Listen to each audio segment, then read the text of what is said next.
ਸਨਮਾਨਯੋਗ ਗੁਰੂ ਸਵਾਰਿਓ, ਵਾਹਿਗੁਰੂ ਜੀ ਕਾ ਖਾਲਸਾ, ਵਾਹਿਗੁਰੂ ਜੀ ਕੀ ਵਾਹਿਗੁਰੂ ਜੀ ਕੀ ਫਤਿਹ। ਫਤਿਹ। ਅੱਜ ਦੇ ਸਵਾਲ ਜਵਾਬ ਦੇ ਸੈਸ਼ਨ ਵਿੱਚ ਆਪ ਸਾਰਿਆਂ ਦਾ ਸਵਾਗਤ ਹੈ। ਸਾਰਿਆਂ ਨੂੰ ਜੀ ਆਇਆਂ। ਬਿਨਾਂ ਕਿਸੇ ਦੇਰੀ ਦੇ ਹੋਰ ਦੇਰੀ ਦੇ ਅਸੀਂ ਅੱਜ ਦਾ ਸੈਸ਼ਨ ਸ਼ੁਰੂ ਕਰ ਰਹੇ ਹਾਂ। ਵੀ ਰਾਇਆ ਸਿੰਘ ਜੀ, ਆਪ ਜੀ ਨੂੰ ਬੇਨਤੀ ਹੈ ਕਿ ਜੋ ਸਵਾਲ ਜਵਾਬ ਅਸੀਂ ਹਰ ਸੋਮਵਾਰ ਨੂੰ ਆਏ ਹੋਏ ਸਵਾਲਾਂ ਦੇ ਜਵਾਬ ਦਿੰਦੇ ਹਾਂ, ਕਿਰਪਾ ਕਰਕੇ ਅੱਜ ਦਾ ਸੈਸ਼ਨ ਸ਼ੁਰੂ ਕਰੋ ਜੀ। ਵਾਹਿਗੁਰੂ ਜੀ ਕਾ ਖਾਲਸਾ, ਵਾਹਿਗੁਰੂ ਜੀ ਕੀ ਫਤਿਹ। ਵਾਹਿਗੁਰੂ ਜੀ ਕੀ ਫਤਿਹ। ਕਿਉਂ ਕਾ ਸਤਨਾਮ ਕਰਤਾ ਪੁਰਖ ਨਿਰਭਉ ਨਿਰਵੈਰ ਅਕਾਲ ਮੂਰਤ ਅਜੂਨੀ ਸੈਭੰ ਗੁਰ ਪ੍ਰਸਾਦ। ਵਾਹਿਗੁਰੂ ਵਾਹਿਗੁਰੂ ਵਾਹਿਗੁਰੂ ਵਾਹਿਗੁਰੂ ਵਾਹਿਗੁਰੂ। ਵਾਹਿਗੁਰੂ ਜੀ ਕਾ ਖਾਲਸਾ, ਵਾਹਿਗੁਰੂ ਜੀ ਕੀ ਫਤਿਹ। ਸਾਰੀ ਸੰਗਤ ਦਾ ਅੱਜ ਦੇ ਪ੍ਰੋਗਰਾਮ ਵਿੱਚ ਸਵਾਗਤ ਹੈ ਜੀ। ਸਭ ਤੋਂ ਪਹਿਲਾਂ ਮੈਂ ਖਿਮਾ ਮੰਗਦਾ ਕਿ ਟ੍ਰੈਫਿਕ ਵਿੱਚ ਫਸ ਗਿਆ ਸਾਂ, ਥੋੜਾ ਲੇਟ ਹੋ ਗਿਆ, ਖਿਮਾ ਕਰਨਾ ਜੀ। ਤਾਂ ਆਓ ਸੰਗਤ ਜੀ, ਸਭ ਤੋਂ ਪਹਿਲਾਂ ਕਿ ਸ਼ੁਰੂ ਕਰੀਏ। ਪੈਨਲ ਮੈਂਬਰ ਆਪ ਜੀ ਨਾਲ ਫਤਿਹ ਸਾਂਝੀ ਕਰਨਗੇ। ਮੈਂ ਬੇਨਤੀ ਕਰ ਰਿਹਾ ਮਾਸਟਰ ਅਵਤਾਰ ਸਿੰਘ ਜੀ।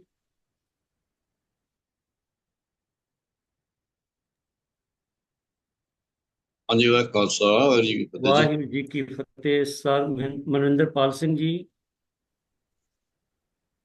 ਵਾਹਿਗੁਰੂ ਜੀ ਕਾ ਖਾਲਸਾ, ਵਾਹਿਗੁਰੂ ਜੀ ਵਾਹਿਗੁਰੂ ਜੀ ਕੀ ਕੀ ਫਤਿਹ। ਫਤਿਹ। ਸਰਦਾਰ ਇੰਦਰਬੀਰ ਸਿੰਘ ਜੀ। ਵਾਹਿਗੁਰੂ ਜੀ ਕਾ ਖਾਲਸਾ, ਵਾਹਿਗੁਰੂ ਜੀ ਕੀ ਵਾਹਿਗੁਰੂ ਫਤਿਹ ਜੀ ਜੀ। ਕੀ ਫਤਿਹ। ਸਰਦਾਰ ਕਿੱਕਰ ਸਿੰਘ ਜੀ। ਹਾਂਜੀ ਵੀਰ ਜੀ, ਵਾਹਿਗੁਰੂ ਜੀ ਕਾ ਖਾਲਸਾ, ਵਾਹਿਗੁਰੂ ਜੀ ਕੀ ਫਤਿਹ ਜੀ। ਵਾਹਿਗੁਰੂ ਜੀ ਕੀ ਫਤਿਹ। ਹਾਂਜੀ, ਸਰ ਤੇਜਿੰਦਰ ਸਿੰਘ ਜੀ। ਵਾਹਿਗੁਰੂ ਜੀ ਕਾ ਖਾਲਸਾ, ਵਾਹਿਗੁਰੂ ਜੀ ਕੀ ਫਤਿਹ ਵਾਹਿਗੁਰੂ ਜੀ। ਜੀ ਕੀ ਫਤਿਹ। ਸਰ ਜਗੀਰ ਸਿੰਘ ਜੀ। ਜਗੀਰ ਸਿੰਘ ਜੀ। ਚਲੋ ਮੈਂ ਨੈਕਸਟ ਬੋਲ ਰਹੀ ਡਾਕਟਰ ਤੇਜਿੰਦਰ ਸਿੰਘ ਜੀ। ਵਾਹਿਗੁਰੂ ਜੀ ਕਾ ਖਾਲਸਾ, ਵਾਹਿਗੁਰੂ ਜੀ ਕੀ ਫਤਿਹ। ਵਾਹਿਗੁਰੂ ਜੀ ਕੀ ਫਤਿਹ। ਭੈਣ ਮਨਿੰਦਰ ਕੌਰ ਜੀ। ਵਾਹਿਗੁਰੂ ਜੀ ਕਾ ਖਾਲਸਾ, ਖਾਲਸਾ, ਵਾਹਿਗੁਰੂ ਜੀ ਕੀ ਵਾਹਿਗੁਰੂ ਜੀ ਫਤਿਹ। ਕੀ ਫਤਿਹ। ਹਾਂਜੀ, ਜਗੀਰ ਜਗੀਰ ਸਿੰਘ ਜੀ ਸਿੰਘ ਜੀ ਵੀ ਆਪ ਹੈਗੇ ਨੇ। ਪ੍ਰਭ ਕੀਰਤਨ ਸਿੰਘ ਜੀ। ਹਾਂਜੀ, ਵਾਹਿਗੁਰੂ ਜੀ ਕਾ ਖਾਲਸਾ, ਵਾਹਿਗੁਰੂ ਜੀ ਕੀ ਹਾਂਜੀ, ਜਗੀਰ ਸਿੰਘ ਫਤਿਹ। ਜੀ, ਵਾਹਿਗੁਰੂ ਖਾਲਸਾ ਫਤਿਹ ਜੀ। ਪ੍ਰਭ ਕੀਰਤਨ ਸਿੰਘ ਜੀ। ਉਹ ਨਹੀਂ ਜੁਆਇਨ ਹੋਏ ਹਜੇ। ਅੱਛਾ ਜੀ। ਤੋ ਸੰਗਤ ਜੀ, ਆਓ ਆਪਾਂ ਜੋ ਆਪ ਜੀ ਨੇ ਸਾਨੂੰ ਸਵਾਲ ਭੇਜੇ ਹਨ, ਵੱਖ ਵੱਖ ਵਿਸ਼ਿਆਂ ਨਾਲ ਸੰਬੰਧਿਤ ਨੇ, ਔਰ ਸਵਾਲਾਂ ਦੀ ਸਮਰੀ ਜਿਹੜੀ ਹੈ ਇੰਡੈਕਸ ਤੁਹਾਡੇ ਸਾਹਮਣੇ ਡਿਸਪਲੇਡ। ਤੋ ਆਓ ਆਪਾਂ ਇੱਕ ਇੱਕ ਕਰਕੇ ਸਵਾਲ ਲੈਣੇ ਆ ਜੀ। ਤੋ ਸਭ ਤੋਂ ਪਹਿਲਾ ਸਵਾਲ ਜਿਹੜਾ ਹੈ ਉਹ ਡਾਕਟਰ ਤੇਜਿੰਦਰ ਸਿੰਘ ਜੀ ਲਈ ਹੈ। ਔਰ ਸਾਨੂੰ ਸਵਾਲਕਰਤਾ ਨੇ ਪੁੱਛਿਆ ਸੰਗਤ ਵਿੱਚੋਂ ਕਿ ਸਿੱਖ ਧਰਮ ਵਿੱਚ ਗੁਰਦੁਆਰਾ ਸਾਹਿਬ ਦੀ ਕੀ ਭੂਮਿਕਾ ਹੈ। ਹਾਲਾਂਕਿ ਇਹ ਸਵਾਲ ਗਾਏ ਬਗਾਏ ਪਹਿਲਾਂ ਵੀ ਡਿਸਕਸ ਹੋ ਚੁੱਕੇ ਹਨ, ਪਰ ਕਿਉਂਕਿ ਸਾਡੇ ਕੋਲ ਸਵਾਲ ਆ ਗਿਆ, ਮੈਂ ਬੇਨਤੀ ਕੀਤੀ ਡਾਕਟਰ ਤੇਜਿੰਦਰ ਸਿੰਘ ਜੀ ਨੂੰ ਵੀ ਸਾਨੂੰ ਦੱਸੋ ਕਿ ਸਿੱਖ ਧਰਮ ਵਿੱਚ ਗੁਰਦੁਆਰਾ ਸਾਹਿਬ ਦੀ ਕੀ ਭੂਮਿਕਾ ਹੈ। ਹਾਂਜੀ ਡਾਕਟਰ ਸਿੰਘ। ਵਾਹਿਗੁਰੂ ਜੀ ਕਾ ਖਾਲਸਾ, ਵਾਹਿਗੁਰੂ ਜੀ ਕੀ ਵਾਹਿਗੁਰੂ ਜੀ ਕੀ ਫਤਿਹ। ਫਤਿਹ। ਗੁਰਦੁਆਰੇ ਸਿੱਖ ਧਰਮ ਦੇ ਮਹੱਤਵਪੂਰਨ ਪਵਿੱਤਰ ਸਥਾਨ ਹਨ। ਇਹ ਗੁਰੂ ਉਪਦੇਸ਼ ਦੇ ਸੋਮੇ ਹਨ। ਗੁਰਦੁਆਰੇ ਸਿੱਖੀ ਦੇ ਪ੍ਰਚਾਰ, ਧਾਰਮਿਕ ਸਿੱਖਿਆ, ਖੋਜ ਕੇਂਦਰ ਅਤੇ ਸਿੱਖ ਜੀਵਨ ਜਾਂਚ ਦੇ ਚਾਨਣ ਮੁਨਾਰੇ ਹਨ। ਰਹਿਤ ਮਰਿਆਦਾ ਅਨੁਸਾਰ ਕੀਤੇ ਜਾਂਦੇ ਪੂਜਾ ਪਾਠ ਦੇ ਸਥਾਨ ਹਨ। ਗੁਰਦੁਆਰੇ ਅੰਮ੍ਰਿਤ ਸੰਚਾਰ, ਸਮਾਜਿਕ ਸੇਵਾਵਾਂ, ਪੰਥਕ ਵਿਚਾਰਾਂ, ਸਿਖਲਾਈ ਕੇਂਦਰ, ਉਚਿਤ ਸਤਸੰਗ, ਆਨੰਦ ਕਾਰਜ ਅਤੇ ਹੋਰ ਦੁੱਖ ਸੁੱਖ ਦੇ ਸਮਾਗਮਾਂ ਵਾਸਤੇ ਉਚਿਤ ਪਰਿਸਰ ਹਨ। ਅਕਸਰ ਹਰੇਕ ਗੁਰਦੁਆਰੇ ਅੰਦਰ ਬਿਨਾਂ ਊਚ ਨੀਚ, ਜਾਤ ਪਾਤ ਜਾਂ ਧਾਰਮਿਕ ਭੇਦਭਾਵ ਦੇ ਲੰਗਰ ਪ੍ਰਸਾਦ ਦੀ ਸੇਵਾ ਉਪਲਬਧ ਹੁੰਦੀ ਹੈ। ਕੋਈ ਵੀ ਵਿਅਕਤੀ ਸ਼ਰਧਾ ਭਾਵਨਾ ਨਾਲ ਇਸ ਸੇਵਾ ਵਿੱਚ ਭਾਗ ਲੈ ਸਕਦਾ ਹੈ। ਗੁਰਦੁਆਰੇ ਦੂਰੋਂ ਚੱਲ ਕੇ ਆਈਆਂ ਸੰਗਤਾਂ ਦੇ ਇਸ਼ਨਾਨ, ਨਿਵਾਸ, ਭੋਜਨ ਆਦਿ ਵਾਸਤੇ ਅਹਿਮ ਭੂਮਿਕਾ ਨਿਭਾਉਂਦੇ ਹਨ। ਗੁਰਦੁਆਰੇ ਦੀ ਗੋਲਕ ਜਾਂ ਹੋਰ ਜਮ੍ਹਾਂ ਦਸਵੰਧ ਰਾਹੀਂ ਲੋੜਵੰਦਾਂ ਦੀ ਸਿਹਤ ਸਹੂਲਤਾਂ, ਲਾਇਬ੍ਰੇਰੀ, ਸਸਤੀ ਵਿਦਿਆ, ਮੁਥਾਜਾਂ ਵਾਸਤੇ ਪਨਾਹ ਅਤੇ ਜ਼ਰੂਰਤਮੰਦਾਂ ਲਈ ਮਾਲੀ ਸਹਾਇਤਾ ਦਾ ਪ੍ਰਬੰਧ ਵੀ ਕੀਤਾ ਜਾ ਸਕਦਾ ਹੈ। ਸਿੱਖ ਰਾਜਨੀਤੀ, ਭਗਤੀ ਅਤੇ ਸ਼ਕਤੀ ਨਾਲ ਸੰਬੰਧਿਤ ਸਮਾਗਮਾਂ ਲਈ ਵੀ ਗੁਰਦੁਆਰੇ ਉਚਿਤ ਪਰਿਸਰ ਹਨ। ਇਹ ਬਹੁਤ ਜ਼ਰੂਰੀ ਹੈ ਕਿ ਗੁਰਦੁਆਰੇ ਦੀ ਸੰਪਤੀ ਦੀ ਉਚਿਤ ਸੁਰੱਖਿਆ, ਜਿਵੇਂ ਕਿ CCTV ਕੈਮਰੇ, ਅੱਗ ਬੁਝਾਉਣ ਵਾਲੇ ਯੰਤਰ, ਬਿਜਲੀ ਦੀਆਂ ਤਾਰਾਂ ਅਤੇ ਉਪਕਰਨਾਂ ਦਾ ਰੱਖ ਰਖਾਓ, ਸੇਵਾਦਾਰਾਂ ਦੀ ਚੌਕਸੀ, ਸੇਵਾ ਸੰਭਾਲ, ਸਾਫ਼ ਸਫਾਈ ਆਦਿ ਦਾ ਪ੍ਰਬੰਧ ਸੁਨਿਸ਼ਚਿਤ ਕੀਤਾ ਜਾਵੇ। ਸ੍ਰੀ ਗੁਰੂ ਗ੍ਰੰਥ ਸਾਹਿਬ ਅਤੇ ਹੋਰ ਧਾਰਮਿਕ ਲਿਟਰੇਚਰ ਦੀ ਬੇਅਦਬੀ ਦੀਆਂ ਘਟਨਾਵਾਂ ਨਾ ਹੋਣ, ਇਸ ਦੀ ਪੂਰੀ ਜ਼ਿੰਮੇਵਾਰੀ ਨਾਲ ਪ੍ਰਬੰਧ ਕਰਨਾ ਚਾਹੀਦਾ ਹੈ। ਅੱਜ ਕੱਲ੍ਹ ਦੇਖਣ ਵਿੱਚ ਆਇਆ ਹੈ ਕਿ ਖੁਸ਼ੀ ਦੇ ਸਮਾਗਮਾਂ ਨੂੰ ਵਪਾਰਕ ਕਿੱਤੇ ਵਜੋਂ ਤਰਜੀਹ ਦੇਣ ਦੇ ਚੱਕਰ ਵਿੱਚ ਗੁਰਦੁਆਰਿਆਂ ਵਿਖੇ ਡੀਜੇ, ਨਾਚ ਗਾਣਾ, ਅਨੁਚਿਤ ਸਟੇਜ ਜਾਂ ਪਕਵਾਨ ਵਿਵਸਥਾ ਉਪਲਬਧ ਕਰਵਾਈਆਂ ਜਾਣ ਲੱਗੀਆਂ ਹਨ, ਜੋ ਕਿ ਸਿੱਖ ਸਿਧਾਂਤ ਨੂੰ ਢਾਹ ਲੈਂਦੀਆਂ ਹਨ। ਪ੍ਰਬੰਧਕਾਂ ਦਾ ਜੀਵਨ ਪੱਧਰ ਮਿਆਰੀ ਨਾ ਹੋਣਾ, ਪ੍ਰਬੰਧਕਾਂ ਨੂੰ ਗੁਰਮਤਿ ਗਿਆਨ ਜਾਂ ਮਰਿਆਦਾ ਦੀ ਸੋਝੀ ਨਾ ਹੋਣਾ, ਅਣਮਤੀ ਰਿਵਾਇਤਾਂ ਦਾ ਪ੍ਰਚਲਨ, ਸਵਾਰਥੀ ਲੋਕਾਂ ਦਾ ਗੋਲਕ ਤੇ ਕਾਬਜ਼ ਹੋਣਾ, ਇਹ ਭਿਆਨਕ ਤਰੁੱਟੀਆਂ ਹਨ ਜੋ ਗੁਰਦੁਆਰਾ ਸਾਹਿਬਾਨ ਦੇ ਪ੍ਰਬੰਧ ਵਿੱਚ ਵਿਘਨ ਪਾ ਰਹੀਆਂ ਹਨ। ਇਹਨਾਂ ਸ਼ਬਦਾਂ ਨਾਲ ਮਾਫੀ ਮੰਗਦਾ ਹਾਂ ਜੀ। ਵਾਹਿਗੁਰੂ ਜੀ ਕਾ ਖਾਲਸਾ, ਵਾਹਿਗੁਰੂ ਜੀ ਕੀ ਫਤਿਹ। ਸੰਗਤ ਜੀ, ਡਾਕਟਰ ਸਾਹਿਬ ਨੇ ਦੱਸਿਆ ਕਿ ਗੁਰਦੁਆਰਾ ਸਾਹਿਬ ਜਿਹੜਾ ਹੈ ਉਹ ਸਾਡੀ ਹਰ ਜੀਵਨ ਦੀ ਲੋੜ ਨਾਲ ਸੰਬੰਧਿਤ ਹੈ। ਲੰਗਰ ਹੈ, ਦਵਾਖਾਨੇ ਨੇ, ਸਕੂਲ ਚੱਲਦੇ ਨੇ, ਆਉਣ ਜਾਣ ਲਈ ਜਿਹੜੇ ਕੋਈ ਯਾਤਰੀ ਆਉਂਦੇ ਨੇ ਉਹਨਾਂ ਦੇ ਠਹਿਰਨ ਦਾ ਸਥਾਨ, ਸਾਰੀਆਂ ਗੱਲਾਂ ਨੇ। ਤੋ ਜਿਹੜੀ ਗੱਲ ਡਾਕਟਰ ਸਾਹਿਬ ਨੇ ਅਖੀਰ ਤੇ ਕਹੀ ਹੈ ਉਹ ਜ਼ਰਾ ਧਿਆਨ ਮੰਗਦੀ ਹੈ ਕਿ ਅੱਜ ਗੁਰਦੁਆਰਾ ਦੀ ਸਾਡੇ ਗਿਣਤੀ ਬਹੁਤ ਜ਼ਿਆਦਾ ਹੋ ਗਈ ਹੈ ਔਰ ਤਕਰੀਬਨ ਗੋਲਕਾਂ ਦੀ ਵੀ ਕੋਈ ਕਮੀ ਨਹੀਂ, ਗੋਲਕਾਂ ਭਰਦੀਆਂ ਬਹੁਤ, ਮਾਇਆ ਬਹੁਤ ਮਤਲਬ ਆਉਂਦੀ ਹੈ। ਸਿਰਫ ਇੱਕੋ ਗੱਲ ਹੈ ਕਿ ਇੱਕ ਦੋ ਗੱਲਾਂ ਦਾ ਖਿਆਲ ਜ਼ਰੂਰ ਰੱਖਣਾ ਚਾਹੀਦਾ, ਖਾਸ ਕਰਕੇ ਜਿਹੜੇ ਪ੍ਰਬੰਧਕ ਜਾਣੇ। ਮੈਂ ਤਾਂ ਕਈ ਥਾਂ ਤੇ ਬੇਨਤੀ ਕਰਦਾ ਹੁੰਦਾ ਵੀ ਜਿਸ ਤਰ੍ਹਾਂ ਅਸੀਂ ਘਰ ਦੀ ਕੋਈ ਚੀਜ਼ ਖਰੀਦਣ ਜਾਂਦੇ ਹਾਂ, ਅਸੀਂ 4 ਦੁਕਾਨਾਂ ਤੋਂ ਦੇਖ ਕੇ ਰੇਟਸ ਕੰਪੇਅਰ ਕਰਕੇ ਫਿਰ ਲੈਂਦੇ। ਇਸੇ ਤਰ੍ਹਾਂ ਇਸੇ ਦਰਦ ਨਾਲ ਤੇ ਇਸੇ ਸੰਜਮ ਨਾਲ ਗੁਰਦੁਆਰਾ ਸਾਹਿਬ ਦੀ ਗੋਲਕ ਦੀ ਵਰਤੋਂ ਕੀਤੀ ਜਾਏ, ਇਹ ਬਹੁਤ ਜ਼ਰੂਰੀ ਹੈ। ਪ੍ਰਬੰਧਕਾਂ ਦੀ ਸੇਵਾ 'ਚ ਬੇਨਤੀ ਹੈ। ਅਸੀਂ ਵੀ ਜਿਸ ਇਲਾਕੇ 'ਚ ਤੁਸੀਂ ਆਪਾਂ ਸਾਰੇ ਰਹਿ ਰਹੇ ਹਾਂ, ਅਸੀਂ ਪ੍ਰਬੰਧਕਾਂ ਨੂੰ ਇਹ ਬੇਨਤੀ ਜ਼ਰੂਰ ਕਰੀਏ ਕਿ ਕਈ ਥਾਂ ਤੇ ਦੇਖਣ 'ਚ ਆਉਂਦਾ ਕਿ ਬਹੁਤ ਫਜ਼ੂਲ ਖਰਚੀ ਹੁੰਦੀ, ਸੰਗਤ ਦਾ ਪੈਸਾ, ਤਾਂ ਇਹਦਾ ਮਤਲਬ ਹੋਣਾ ਚਾਹੀਦਾ। ਕੁਝ ਜਿਵੇਂ ਗੁਰਪੁਰਬਾਂ ਤੇ ਆਮ ਹੀ ਰਿਵਾਜ ਹੋ ਗਿਆ, ਆਤਿਸ਼ਬਾਜ਼ੀਆਂ, ਦੂਜੀ ਚੀਜ਼, ਮੇਰੇ ਹਿਸਾਬ ਨਾਲ ਤੇ ਇਹ ਬਹੁਤਾ, ਕਿਉਂਕਿ ਗੁਰੂ ਦੀ ਖੁਸ਼ੀ ਲੈਣੀ ਹੈ ਤਾਂ ਗੁਰੂ ਦੀ ਬਾਣੀ ਸਮਝਣ ਵਿੱਚ ਸਾਨੂੰ ਖੁਸ਼ੀ ਮਿਲੇਗੀ, ਨਾ ਕਿ ਆਤਿਸ਼ਬਾਜ਼ੀਆਂ ਨਾਲ ਮਿਲੇਗੀ। ਲੋਕੀ ਕਈ ਤਰ੍ਹਾਂ ਦੇ ਦਲੀਲ ਦਿੰਦੇ ਨੇ ਵੀ ਨਹੀਂ ਜੀ ਖੁਸ਼ੀ ਦਾ ਸਮਾਗਮ ਹੈ। ਖੁਸ਼ੀ ਜਿਹੜੀ ਹੈ ਉਹ ਗੁਰੂ ਦੀ ਬਖਸ਼ਿਸ਼ ਨਾਲ ਮਿਲਦੀ ਹੈ, ਉਹਦੇ ਹੁਕਮਾਂ ਦੇ ਚੱਲਣ ਨਾਲ ਮਿਲਦੀ ਹੈ, ਨਾ ਕਿ ਪਟਾਕੇ ਛਡਾਉਣ ਨਾਲ। ਉਧਰ ਹੀ ਪੈਸੇ ਜਿਹੜੇ ਖਰਚ ਨਹੀਂ ਕਰਨੇ ਚਾਹੀਦੇ, ਮੇਰੀ ਜ਼ਾਤੀ ਰਾਏ ਹੈ। ਮੈਂ ਵੀ ਰੋਂਗ। ਧੰਨਵਾਦ ਡਾਕਟਰ ਸਾਹਿਬ, ਆਪ ਜੀ ਨੇ ਸਵਾਲ ਸਾਨੂੰ ਸੰਖੇਪ ਵਿੱਚ ਦੱਸ ਦਿੱਤਾ। ਅਗਲਾ ਸਵਾਲ ਜਿਹੜਾ ਸੰਗਤ ਜੀ ਬੜਾ ਅਹਿਮ ਹੈ। ਪਿਛਲੇ ਦਿਨੀ ਮਾਸਟਰ ਅਵਤਾਰ ਸਿੰਘ ਜੀ ਨੇ ਇੱਕ ਸਾਡੇ ਨਾਲ ਇਹ ਵਿਸ਼ਾ ਸਾਂਝਾ ਕੀਤਾ ਸੀਗਾ ਤੇ ਉਹ ਬੜਾ ਅਹਿਮ ਵਿਸ਼ਾ ਸੀ ਤੇ ਉਹਦੇ 'ਚ ਉਹ ਜਿਹੜੀ ਗੱਲ ਸਾਹਮਣੇ ਆਈ ਕਿ ਸੁਖਣਾ ਗੁਰਮਤਿ ਅਨੁਸਾਰ ਨਹੀਂ। ਤਾਂ ਸਾਨੂੰ ਸੰਗਤ ਵਿੱਚੋਂ ਭੈਣ ਜੀ ਨੇ ਪੁੱਛਿਆ ਜੇ ਸੁਖਣਾ ਗੁਰਮਤਿ ਅਨੁਸਾਰ ਨਹੀਂ ਤਾਂ ਗੁਰਧਾਮਾਂ ਬਾਰੇ ਕਿਹਾ ਜਾਂਦਾ ਕਈ ਥਾਂ ਤੇ ਵੀ ਇੱਥੇ ਮਨੋਕਾਮਨੀਆਂ ਪੂਰੀਆਂ ਹੁੰਦੀਆਂ ਨੇ। ਇਹ ਸਪਸ਼ਟ ਕਰੋ। ਗੱਲ ਤੇ ਫਿਰ ਸੁਖਣਾ ਨਾਲ ਮਿਲਦੀ ਗਿਲਦੀ ਹੋ ਗਈ ਨਾ। ਹੋਰ ਕਈਆਂ ਗੁਰਦੁਆਰਿਆਂ 'ਚ ਇਹੋ ਜਿਹੇ ਬੋਰਡ ਵੀ ਲੱਗੇ ਨੇ ਤੇ ਅਸੀਂ ਮਾਸਟਰ ਅਵਤਾਰ ਸਿੰਘ ਜੀ ਨੂੰ ਬੇਨਤੀ ਕੀਤੀ ਵੀ ਕਿਉਂਕਿ ਤੁਹਾਡੇ ਹੀ ਲੈਕਚਰ 'ਚੋਂ ਇਹ ਸਵਾਲ ਨਿਕਲਿਆ ਤੇ ਤੁਸੀਂ ਇਹਦੇ ਬਾਰੇ ਸਾਨੂੰ ਆਪਣਾ ਗਿਆਨ ਬਖਸ਼ ਕਰੋ। ਧੰਨਵਾਦ। ਕਰੋ ਜੀ। ਵਾਹਿਗੁਰੂ ਜੀ ਕਾ ਖਾਲਸਾ, ਵਾਹਿਗੁਰੂ। ਵਾਹਿਗੁਰੂ। ਬੜਾ ਚੰਗਾ ਸਵਾਲ ਹੈ। ਚਲੋ ਇਹਦਾ ਤਾਂ ਮੈਂ ਸਮਝਦਾ ਕਿ ਉਹਨਾਂ ਸੁਣਿਆ ਧਿਆਨ ਦੇ ਨਾਲ ਤੇ ਇਸ ਕਰਕੇ ਉਹਨਾਂ ਦੇ ਮਨ 'ਚ ਸਵਾਲ ਹੈ। ਮੈਂ ਉਸ ਨੂੰ ਵੀ ਬੇਨਤੀ ਕੀਤੀ ਸੀ ਵੀ ਸਿੱਖ ਲਿਖਾਰੀਆਂ ਨੇ ਵਿਪਰ ਦੀ ਪ੍ਰੇਰਨਾ ਨਾਲ ਇੰਨੀ ਧੁੰਦ ਪਸਾਰ ਦਿੱਤੀ ਹੈ ਵੀ ਅਖਜੋਕਾ ਸਿੱਖ ਅੱਜ ਉਹ 'ਚ ਗਵਾਚਾ ਨਜ਼ਰ ਆ ਰਿਹਾ। ਇਹ ਜਿਹੜੀ ਸੁਖਨਾ ਦੀ ਗੱਲ ਹੈ ਉਸੇ ਹੀ ਧੁੰਦ ਦੇ ਵਿੱਚੋਂ ਨਿਕਲਦੀ ਸਾਰੀ। ਭਾਈ ਕਾਹਨ ਸਿੰਘ ਨਾਭਾ ਜੀ ਨੇ ਗੁਰਮਤਿ ਮਾਰਤੰਡ ਦੇ ਪੰਨਾ 337 ਤੇ 3 ਗੱਲਾਂ ਬੜੀਆਂ ਸਾਫ਼ ਕਹੀਆਂ ਨੇ ਇਸੇ ਸੰਬੰਧ ਵਿੱਚ। ਸਭ ਤੋਂ ਪਹਿਲਾਂ ਉਹਨਾਂ ਸੁਖਨਾ ਦੀ ਪਰਿਭਾਸ਼ਾ ਦਿੱਤੀ ਕਿ ਸੁਖਨਾ ਹੈ ਕੀ ਹੈ। ਉਹ ਲਿਖਦੇ ਨੇ ਵੀ ਸੁਖ ਦੀ ਪ੍ਰਾਪਤੀ ਅਤੇ ਕਿਸੇ ਕਸ਼ਟ ਦੀ ਨਿਵਰਤੀ ਵਾਸਤੇ ਕੁਛ ਭੇਟਾ ਦੇਣ ਦੀ ਪ੍ਰਤਿਗਿਆ ਕਰਨੀ ਨੂੰ ਸੁਖਨਾ ਆਖਿਆ ਜਾਂਦਾ ਹੈ। ਇਹ ਸੀ ਪਹਿਲੀ ਗੱਲ। ਦੂਸਰੀ ਗੱਲ ਉਹ ਇਹ ਕਰਦੇ ਨੇ ਵੀ ਇਹ ਗੁਰਮਤਿ ਵਿਰੋਧੀ ਹੈ। ਇਹਦੇ ਨਾਲ ਹੀ ਤੀਸਰੀ ਗੱਲ ਜਿਹੜੀ ਉਹਨਾਂ ਨਾਲ ਹੀ ਜੋੜ ਕੇ ਕੀਤੀ ਆ ਉਹ ਬੜਾ ਧਿਆਨ ਮੰਗਦੀ ਆ ਵੀ ਅਫਸੋਸ ਉਹਨਾਂ ਲੋਕਾਂ ਤੇ ਆ ਜਿਹੜੇ ਸੁਖਨਾ ਸੰਬੰਧੀ ਇਹੋ ਜਿਹੀਆਂ ਅਰਦਾਸਾਂ ਗੁਰਦੁਆਰਿਆਂ 'ਚ ਕਰ ਰਹੇ ਨੇ। ਇਹ ਸਾਰਾ ਕੁਛ ਸੁਖਨਾ ਸੰਬੰਧੀ ਜੋ ਭਾਈ ਕਾਹਨ ਸਿੰਘ ਨਾਭਾ ਜੀ ਨੇ ਜ਼ਿਕਰ ਕੀਤਾ ਉਹ ਮੈਂ ਉਹਨਾਂ ਤੁਹਾਡੇ ਨਾਲ ਉਹ ਦਿਨ ਸਾਂਝਾ ਕੀਤਾ ਸੀਗਾ। ਇਹਨੂੰ ਸਰਲ ਜਿਹੇ ਬੋਲਾਂ 'ਚ ਜੇ ਅਸੀਂ ਬਿਆਨ ਕਰਨਾ ਹੋਵੇ ਤਾਂ ਇਸ ਤਰ੍ਹਾਂ ਸੰਗਤ ਜੀ ਵੀ ਸੁਖਨਾ ਇੱਕ ਅਸਲ 'ਚ ਸੌਦੇਬਾਜ਼ੀ ਹੈ ਪਰਮਾਤਮਾ ਦੇ ਨਾਲ।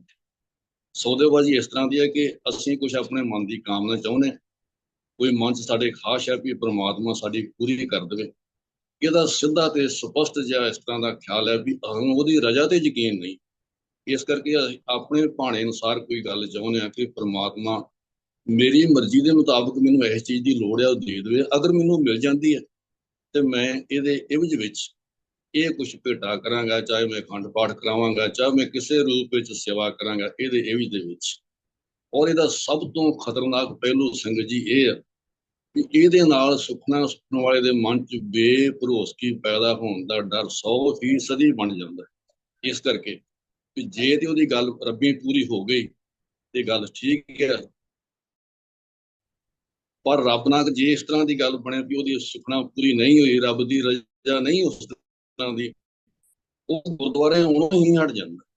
ਇਹ ਅਕਸਰ ਵਰਤਾਰੇ ਗੁਰਦੁਆਰਿਆਂ 'ਚ ਅੱਜ ਦੇਖਣ 'ਚ ਮਿਲ ਰਹੇ ਨੇ।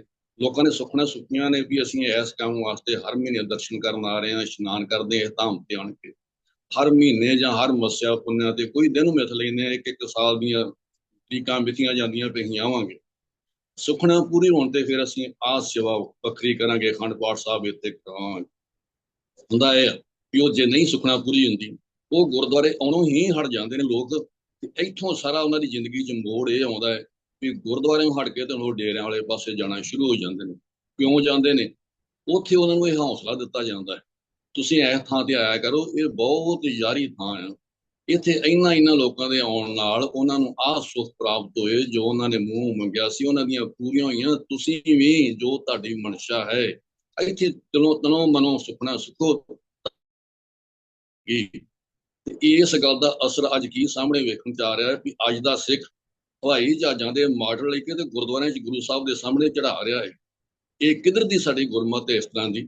ਔਰ ਇਸ ਸਾਰੀ ਗੱਲ ਕਰਕੇ ਨਤੀਜਾ ਕੀ ਨਿਕਲਦਾ ਹੈ ਵੀ ਅਸੀਂ ਗੁਰੂ ਘਰ ਨਾਲੋਂ ਗੁਰਬਾਣੀ ਨਾਲੋਂ ਟੁੱਟ ਕੇ ਉਹਨਾਂ ਲੋਕਾਂ ਦੇ ਨਾਲ ਜਾ ਜੁੜਦੇ ਹਾਂ ਜਿਨ੍ਹਾਂ ਨੇ ਸਾਨੂੰ ਗੁਰਬਾਣੀ ਤੋਂ ਦੂਰ ਕਰਨ ਦਾ ਹੀਆ ਕੀਤਾ, ਔਰ ਜਿਨ੍ਹਾਂ ਦੀ ਮਨਸ਼ਾ ਹੀ ਹੈ ਤੇ ਆਪਣੀ ਮਨਸ਼ਾ ਵਿੱਚ ਉਹ ਕਾਮਯਾਬ ਹੋ ਰਹੇ ਨੇ।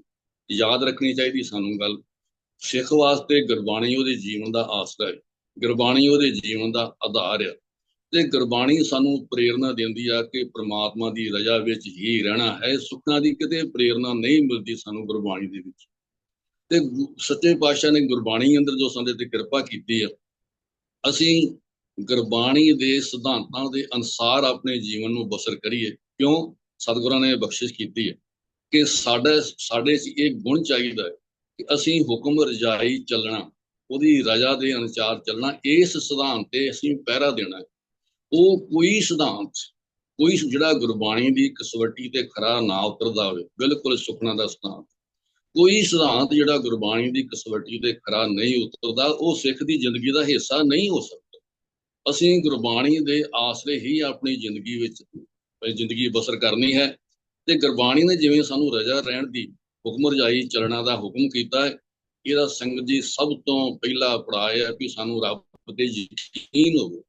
ਰੱਬ ਤੇ ਯਕੀਨ ਹੋਵੇਗਾ ਤੇ ਅਸੀਂ ਰਜ਼ਾ ਵਿੱਚ ਸਮਝ ਸਕਾਂਗੇ ਕਿ ਰੱਬ ਦੀ ਰਜ਼ਾ। ਤੇ ਯਕੀਨ ਨਹੀਂ ਬਣੇਗਾ ਤੇ ਗੱਲ ਨਹੀਂ ਹੋਵੇਗੀ। ਸਤਿਗੁਰਾਂ ਨੇ ਕਿੰਨੀ ਪਿਆਰੀ ਇਹ ਪ੍ਰੇਰਨਾ ਦਿੱਤੀ ਆ ਕਿ ਮੈਂ ਉਹਨਾਂ ਲੋਕਾਂ ਦੇ ਪੈਰਾਂ ਤੇ ਸਿਰ ਰੱਖਦਾ, ਮੈਂ ਉਹਨਾਂ ਲੋਕਾਂ ਦੇ ਪੈਰਾਂ ਦੀ ਮਿੱਟੀ ਆ, ਕਿਹਨਾਂ ਦੀ? ਜਿਨ੍ਹਾਂ ਨੂੰ ਇੱਕ ਰੱਬ ਤੇ ਯਕੀਨ ਹੈ। ਨਾਨਕ ਤਿੰਨਾ ਖਾਕ ਜਿਨ੍ਹਾਂ ਯਕੀਨਾ ਇੱਕ ਸਿਉ, ਜਿਨ੍ਹਾਂ ਨੂੰ ਇੱਕ ਮਾਲਕ ਦੇ ਯਕੀਨ ਹੈ, ਮੈਂ ਉਹਨਾਂ ਲੋਕਾਂ ਦੇ ਪੈਰਾਂ ਦੀ ਮਿੱਟੀ ਹਾਂ। ਸਿੱਖ ਦੇ ਮਨ ਵਿੱਚ ਗੁਰਬਾਣੀ ਭਰੋਸਾ ਪੈਦਾ ਕਰਦੀ ਹੈ ਕਿ ਵੀ ਬੰਦਿਆ ਚੰਗੇ ਮਾੜੇ ਦਿਨ ਆਉਂਦੇ ਜਾਂਦੇ ਰਹਿੰਦੇ ਨੇ, ਪਰ ਤੂੰ ਹਰ ਹਾਲਤ ਦੋਵਾਂ ਗੱਲਾਂ ਦੇ ਵਿੱਚ ਮਾਲਕ ਦੇ ਨਾਲ ਜੁੜ ਕੇ ਰਹਿਣਾ। ਜੇ ਸੁੱਖ ਦਏ, ਭਰੋਸਾ ਵੇਖੋ ਕਿੱਦਾਂ ਕੀ ਬਣ ਕੇ ਰੱਖ, ਜੇ ਸੁੱਖ ਦਏ ਤਾਂ ਤੁਦੇ ਰਾਜੀ, ਦੁੱਖ ਵੀ ਤੁਝੇ ਧਿਆਈ, ਜੇ ਭੁੱਖ ਦਏ ਤਾਂ ਇਤ ਹੀ ਰਾਜਾਂ, ਦੁੱਖ ਵਿੱਚ ਸੂਖ ਮਨਾਈ। ਪਰਮਾਤਮਾ ਤੂੰ ਮੇਰੇ ਸਿਰ ਤੇ ਹੱਥ ਰੱਖ, ਮੈਂ ਦੁੱਖ ਦਾ ਸਮਾਂ ਆਵੇ, ਸੁੱਖ ਦਾ ਸਮਾਂ ਆਵੇ, ਮੈਂ ਤੇਰੀ ਯਾਦ ਨੂੰ ਭੁਲਾਵਾਂ ਨਾ, ਮੈਂ ਤੈਨੂੰ ਵਿਸਾਰਾਂ ਨਾ। ਇਹ ਦੁੱਖ ਤੇ ਸੁੱਖ ਸੰਗਤ ਜੀ ਤੇ ਰੱਬੀ ਰਜ਼ਾ ਦੀ ਖੇਡ ਨੇ, ਇਹ ਰੱਬੀ ਭਾਣੇ ਚਾਹੁੰਦੇ ਨੇ। ਸੁੱਖਾਂ ਦੀ ਤੇ ਗੁੰਜਾਇਸ਼ ਵਿੱਚ ਹੈ ਹੀ ਨਹੀਂ। ਮਹਾਰਾਜ ਜੀ ਨੇ ਕਿਰਪਾ ਕੀਤੀ ਹੈ, ਦੁੱਖ ਸੁੱਖ ਤੇਰੇ ਭਾਣੇ ਹੋਵੇ। ਇਹ ਦੁੱਖ ਵੀ ਸਰੀਰ ਚਾਹੁੰਦੇ ਨੇ, ਸੁੱਖ ਵੀ ਆਉਂਦੇ ਨੇ, ਫਿਰ ਸਾਰੀ ਰੱਬੀ ਰਜ਼ਾ ਦੀ ਖੇਡ ਹੈ।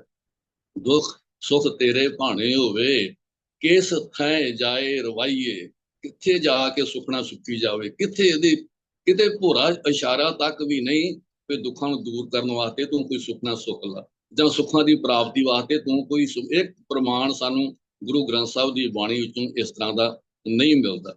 ਪਰ ਕਿਉਂਕਿ ਅਸੀਂ ਜਿਸ ਤਰ੍ਹਾਂ ਦਾ ਸਾਡੇ ਜ਼ਿੰਦਗੀ ਦਾ ਚੱਲਣ ਬਣਿਆ ਹੈ, ਇਸ ਧੁੰਦ ਦੇ ਕਰਕੇ ਜੋ ਸਾਡਾ ਸੁਭਾਅ ਬਣਿਆ ਉਧਰ ਤੁਰੇ ਜਾ ਰਹੇ ਹਾਂ। ਅਸਲੀ ਗੱਲ ਇਹ ਸੀ ਕਿ ਸਾਡੇ ਅੰਦਰ ਇਹ ਭਰੋਸਾ ਬਣ ਜਾਣਾ ਚਾਹੀਦਾ ਸੀ ਕਿ ਉਹ ਮਾਲਕ ਰਜ਼ਾ ਦੇ ਵਿੱਚ, ਉਹਦੀ ਰਜ਼ਾ 'ਚ ਅਸੀਂ ਰਹਿੰਦੇ ਤੇ ਖੁਸ਼ੀ ਇਸੇ ਦੇ ਵਿੱਚ ਹੀ। ਸਾਰੀ ਗੱਲ ਰੱਬੀ ਕਾਨੂੰਨ ਇਸ ਤਰ੍ਹਾਂ ਰੱਬ ਨੇ ਬਣਾਇਆ ਹੈ ਵੀ ਜਿਹੜਾ ਬੰਦਾ ਰੱਬ ਦੀ ਰਜ਼ਾ ਵਿੱਚ ਸਹਿਮਤ ਹੈ ਉਹਨੂੰ ਦੁੱਖ ਨਹੀਂ, ਉਹਦੀ ਆਤਮਾ ਕਦੀ ਦੁਖੀ ਨਹੀਂ ਹੁੰਦੀ। ਜਦੋਂ ਅਸੀਂ ਰੱਬੀ ਰਜ਼ਾ ਨੂੰ ਸਮਝਣ ਤੋਂ ਇਨਕਾਰ ਕਰ ਬੈਠਦੇ ਹਾਂ, ਰੱਬ ਦਾ ਚੇਤਾ ਭੁਲਾ ਲੈਂਦੇ ਹਾਂ, ਸਾਡੀ ਆਤਮਾ ਦੇ ਦੁੱਖ ਸ਼ੁਰੂ ਹੀ ਉੱਥੋਂ ਹੁੰਦੇ। ਉੱਥੋਂ ਸਾਡੇ ਅੰਦਰ ਸੁਪਨਾ ਦੀ ਮਨੌਤ ਸ਼ੁਰੂ ਹੁੰਦੀ ਹੈ ਕਿ ਅਸੀਂ ਕੋਈ ਨਾ ਕੋਈ ਸੁਪਨਾ ਸੁਖੀਏ, ਅਸੀਂ ਸਾਡਾ ਕੋਈ ਮਸਲਾ ਹੱਲ ਹੋ ਸਕੇ, ਇਹ ਜਿਹੜੇ ਦੁੱਖ ਨੇ ਇਹ ਸਾਨੂੰ ਸਕੂਨ ਮਿਲ ਸਕੇ। ਇਹਨਾਂ ਦਾ ਮੁੱਢ ਉੱਥੋਂ ਵੱਜਾ ਹੈ ਜਦੋਂ ਅਸੀਂ ਪ੍ਰਮਾਤਮਾ ਦੀ ਯਾਦ ਨੂੰ ਵਿਸਾਰ ਦਿੱਤਾ। ਗੁਰੂ ਰਾਮਦਾਸ ਮਹਾਰਾਜ ਜੀ ਦਾ ਬੜਾ ਪਿਆਰਾ ਬਚਨ ਹੈ ਗੁਰਬਾਣੀ ਦੇ ਵਿੱਚ ਕਿ ਜਿਹੜੇ ਲੋਕ ਪ੍ਰਮਾਤਮਾ ਦੀ ਰਜ਼ਾ ਨੂੰ ਮਿੱਠਾ ਕਰਕੇ ਮੰਨਦੇ ਨੇ, ਜਿਹੜੇ ਲੋਕ ਪ੍ਰਮਾਤਮਾ ਦੀ ਰਜ਼ਾ ਨੂੰ ਸੱਤ ਕਰਕੇ ਮੰਨ ਲੈਂਦੇ ਨੇ, ਪ੍ਰਮਾਤਮਾ ਆਪ ਜਵਾਨ ਹੁੰਦਾ ਹੈ, ਉਹਨਾਂ ਨੂੰ ਸੁਖਣਾ ਦੀ ਕਿੱਥੇ ਲੋੜ ਪੈਂਦੀ ਹੈ। ਨਾਨਕ ਦਿਆਲ ਹੋਆ ਤੈਨ ਉੱਪਰ, ਇਹਨਾਂ ਦੇ ਜੀ ਜਿਨ ਗੁਰ ਕਾ ਭਾਣਾ ਮੰਨਿਆ ਭਲਾ, ਜਿਨ੍ਹਾਂ ਨੇ ਗੁਰੂ ਦੀ ਰਜ਼ਾ ਨੂੰ ਮਿੱਠੀ ਕਰਕੇ ਮੰਨ ਲਿਆ, ਪ੍ਰਮਾਤਮਾ ਦੀ ਰਜ਼ਾ ਨੂੰ ਜੋ ਮਿੱਠੀ ਕਰਕੇ ਮੰਨਦੇ ਨੇ ਉਹਨਾਂ ਤੇ ਪ੍ਰਮਾਤਮਾ ਆਪ ਮਿਹਰਬਾਨ ਹੁੰਦਾ ਹੈ। ਕਿੱਥੇ ਗੱਲ ਰਹਿ ਗਈ, ਕਿੱਥੇ ਗੁੰਜਾਇਸ਼ ਰਹਿ ਗਈ ਸਾਡੀ ਸੁਪਨਾ ਸੁਖਣ ਦੀ। ਸਤਿਗੁਰਾਂ ਨੇ ਬੜੀ ਬਖਸ਼ਿਸ਼ ਕੀਤੀ ਹੈ, ਕਹਿਣ ਲੱਗੇ ਸੋਈ ਸਿਆਣਾ ਸੋ ਪਤਵੰਤਾ, ਹੁਕਮ ਲੱਗੇ ਜਿਸ ਮਿੱਠਾ ਜੀਓ, ਸਮਝਦਾਰੀ ਉਹ ਇੱਜ਼ਤ ਵਾਲਾ ਹੀ ਉਹ ਬੰਦਾ ਜਿਹਨੂੰ ਰੱਬੀ ਰਜ਼ਾ ਮਿੱਠੀ ਲੱਗਦੀ ਆ। ਤੇ ਸੰਗਤ ਜੀ, ਜਿਹਨੂੰ ਰੱਬੀ ਰਜ਼ਾ ਮਿੱਠੀ ਲੱਗਦੀ ਉਹ ਕਦੀ ਵੀ ਸੁਖਣਾ ਵਾਲੇ ਪਾਸੇ ਨਹੀਂ ਤੁਰਦਾ, ਉਹ ਕਦੀ ਵੀ ਇਸ ਮਨੌਤ ਵਾਲੇ ਨਹੀਂ ਤੁਰਦਾ। ਆਓ ਆਪਣੇ ਮਨ ਨੂੰ ਸਮਝਾਈਏ, ਗੁਰਬਾਣੀ ਦੇ ਅਨੁਸਾਰ ਉਸ ਮਾਲਕ ਤੇ ਆਪਣੇ ਤੇ ਭਰੋਸਾ ਕਰੀਏ। ਇਹ ਗੁੰਜਾਇਸ਼ ਹੀ ਨਾ ਰਵੇ ਅਸੀਂ ਕੋਈ ਸੁਖਣਾ ਸੋਚ ਕੇ ਕੋਈ ਇਹੋ ਜਿਹੀ ਅਰਦਾਸਾਂ ਬੇਨਤੀਆਂ ਕਰਨੀਆਂ। ਗੁਰਦੁਆਰੇ ਦੇ ਪ੍ਰਬੰਧਕਾਂ ਦਾ ਸੁਭਾਅ ਵੀ ਇਸ ਕਰਕੇ ਸਿਰਫ ਪੈਸੇ ਦੇ ਖਾਤਰ, ਭਾਈ ਕਾਹਨ ਸਿੰਘ ਜੀ ਲਿਖਦੇ ਆ ਕਿ ਚੰਦ ਟਕਿਆਂ ਦੇ ਲਾਲਚ ਵਿੱਚ ਇਹੋ ਜਿਹੀਆਂ ਅਰਦਾਸਾਂ ਹੋ ਰਹੀਆਂ ਨੇ। ਜੇ ਅਸੀਂ ਗੁਰਬਾਣੀ ਨੂੰ ਸਮਝਣ ਦਾ ਯਤਨ ਕਰੀਏ, ਇਹਦੇ ਅਨੁਸਾਰ ਆਪਣੀ ਜ਼ਿੰਦਗੀ ਬਸਰ ਕਰਨ ਦਾ ਯਤਨ ਕਰੀਏ, ਯਕੀਨ ਨਾਲ ਕਹਿ ਰਿਹਾ ਸੁਖਨਾ ਦੀ ਲੋੜ ਹੀ ਨਹੀਂ ਪਵੇਗੀ, ਇਸ ਮਨੌਤ ਦੀ ਗੁੰਜਾਇਸ਼ ਹੀ ਨਹੀਂ ਰਹੇਗੀ। ਇੰਨੀਆਂ ਕੀ ਬੇਨਤੀਆਂ ਪ੍ਰਵਾਨ ਕਰੋ ਜੀ। ਵਾਹਿਗੁਰੂ ਜੀ ਕਾ ਖਾਲਸਾ, ਵਾਹਿਗੁਰੂ ਜੀ ਕੀ ਫਤਿਹ। ਬਾ ਕਮਾਲ ਉੱਤਰ ਦਿੱਤਾ ਹੈ ਮਾਸਟਰ ਅਵਤਾਰ ਸਿੰਘ ਜੀ ਤੁਸੀਂ, ਔਰ ਸਾਰਾ ਸੰਗਤ ਜੀ ਗੁਰਬਾਣੀ ਵਿੱਚੋਂ ਔਰ ਮਹਾਨ ਕੋਸ਼ ਜਿਹੜਾ ਉਹਨਾਂ ਵਿੱਚੋਂ ਰੈਫਰੈਂਸ ਲੈ ਕੇ ਸਾਨੂੰ ਦਿੱਤੇ ਨੇ। ਬਹੁਤ ਬਹੁਤ ਧੰਨਵਾਦ। ਜਿਹੜੀ ਗੱਲ ਅਖੀਰ ਤੇ ਮਾਸਟਰ ਜੀ ਨੇ ਕਹੀ ਉਹ ਬੜੀ ਜ਼ਰੂਰੀ ਹੈ। ਮੈਂ ਵੀ ਸਮਝਿਆ ਕਿ ਅੱਜ ਤੋਂ 4-5 ਦਹਾਕੇ ਪਹਿਲਾਂ ਗੁਰਦੁਆਰਿਆਂ ਦੇ ਪ੍ਰਬੰਧਕ ਜਿਹੜੇ ਨੇ ਉਹ ਤਿਆਰ ਬਰ ਤਿਆਰ ਔਰ ਗੁਰਬਾਣੀ ਦੇ ਮਤਲਬ ਵੀ ਸਮਝਣ ਵਾਲੇ, ਮਰਿਆਦਾ ਸਮਝਣ ਵਾਲੇ ਹੁੰਦੇ ਸੀ। ਪਰ ਹੁਣ ਇਹ ਜਿਹੜੀ ਸਾਡੀ ਵੋਟਾਂ ਦੀ ਪੋਲਿਟਿਕਸ ਆ ਗਈ ਹੈ, ਉਹਦੇ ਕਰਕੇ ਜਿਹੋ ਜਿਹੇ ਪ੍ਰਬੰਧਕ ਸਾਹਮਣੇ ਆ ਰਹੇ ਨੇ ਸੰਗਤ ਸਾਰੀ ਜਾਣਦੀ ਹੈ, ਕਿਉਂਕਿ ਉਹਨਾਂ ਨੂੰ ਆਪ ਜਾਗਰੂਕਤਾ ਨਹੀਂ ਹੈ, ਆਪ ਰਹਿਤ ਮਰਿਆਦਾ ਦਾ ਨਹੀਂ ਪਤਾ। ਬਹੁਤ ਸਾਰੇ ਪ੍ਰਬੰਧਕਾਂ ਰਹਿਤ ਮਰਿਆਦਾ ਪੜ੍ਹੀ ਨਹੀਂ ਕਦੀ। ਗੁਰਬਾਣੀ ਦੀ ਸੋਝੀ ਹੋਵੇ, ਰਹਿਤ ਮਰਿਆਦਾ ਹੋਵੇ, ਉਹੋ ਜਿਹੇ ਪ੍ਰਬੰਧਕ ਹੋਣਗੇ ਫੇਰ ਹੀ ਇਹ ਕੰਮ ਹੋ ਸਕਦੇ। ਉਹਨਾਂ ਨੂੰ ਤੇ ਆਪ ਨਹੀਂ ਪਤਾ। ਔਰ ਪ੍ਰਬੰਧਕ ਤੇ ਖੁਦ ਕਈ ਗੁਰਦੁਆਰੇ 'ਚ ਬੋਰਡ ਲਾਉਂਦੇ ਨੇ ਵੀ ਜਿਵੇਂ ਮਾਸਟਰ ਜੀ ਨੇ ਰੈਫਰੈਂਸ ਦਿੱਤਾ ਵੀ ਇੱਥੇ ਫਲਾਣੀ ਮਨੋਕਾਮਨਾ ਕੋਈ ਹੁੰਦੀ ਇੰਨੀ ਵਾਰੀ ਆਓ। ਤਾਂ ਧਿਆਨ ਦੇਣ ਦੀ ਲੋੜ ਹੈ ਵੀ ਗੁਰੂ ਨਾਨਕ ਪਾਤਸ਼ਾਹ ਜੀ ਨੇ ਸਾਨੂੰ ਹੁਕਮ ਰਜ਼ਾਈ ਦੀ ਗੱਲ ਦੱਸੀ ਸੀ, ਅਸੀਂ ਕਿੱਧਰ ਤੁਰ ਪਏ ਹਾਂ। ਸਤਿਗੁਰੂ ਕਿਰਪਾ ਕਰੇ ਹਰ ਸਿੱਖ ਜਾਗਰੂਕ ਹੋਵੇ। ਮਾਸਟਰ ਜੀ ਦਾ ਇੱਕ ਵਾਰੀ ਫਿਰ ਧੰਨਵਾਦ। ਤੋਂ ਆਓ ਸੰਗਤ ਜੀ, ਅਗਲਾ ਸਵਾਲ ਜਿਹੜਾ ਉਹ ਸਾਇੰਦਰਬੀਰ ਸਿੰਘ ਜੀ ਲਈ ਹੈ। ਸਾਨੂੰ ਇੱਕ ਮਤਲਬ ਵੀ ਇਹੋ ਜਿਹੀ ਸਵਾਲ ਆਇਆ ਸੀ ਸੰਗਤ ਚੋਂ, ਬਾਹਰੋਂ ਕਿਸੇ ਨੇ ਪੁੱਛਿਆ ਕਿ ਕੂੰਜ ਕਿਹੜਾ ਪੰਛੀ ਹੁੰਦਾ ਹੈ, ਇਸ ਦਾ ਅੰਗਰੇਜ਼ੀ ਨਾਮ ਕੀ ਹੈ, ਇਹ ਪੰਛੀ ਅੱਜ ਕੱਲ੍ਹ ਕਿੱਥੇ ਪਾਇਆ ਜਾਂਦਾ ਹੈ, ਭਾਵ ਕਿਸ ਦੇਸ਼ ਵਿੱਚ ਪਾਇਆ ਜਾਂਦਾ ਹੈ।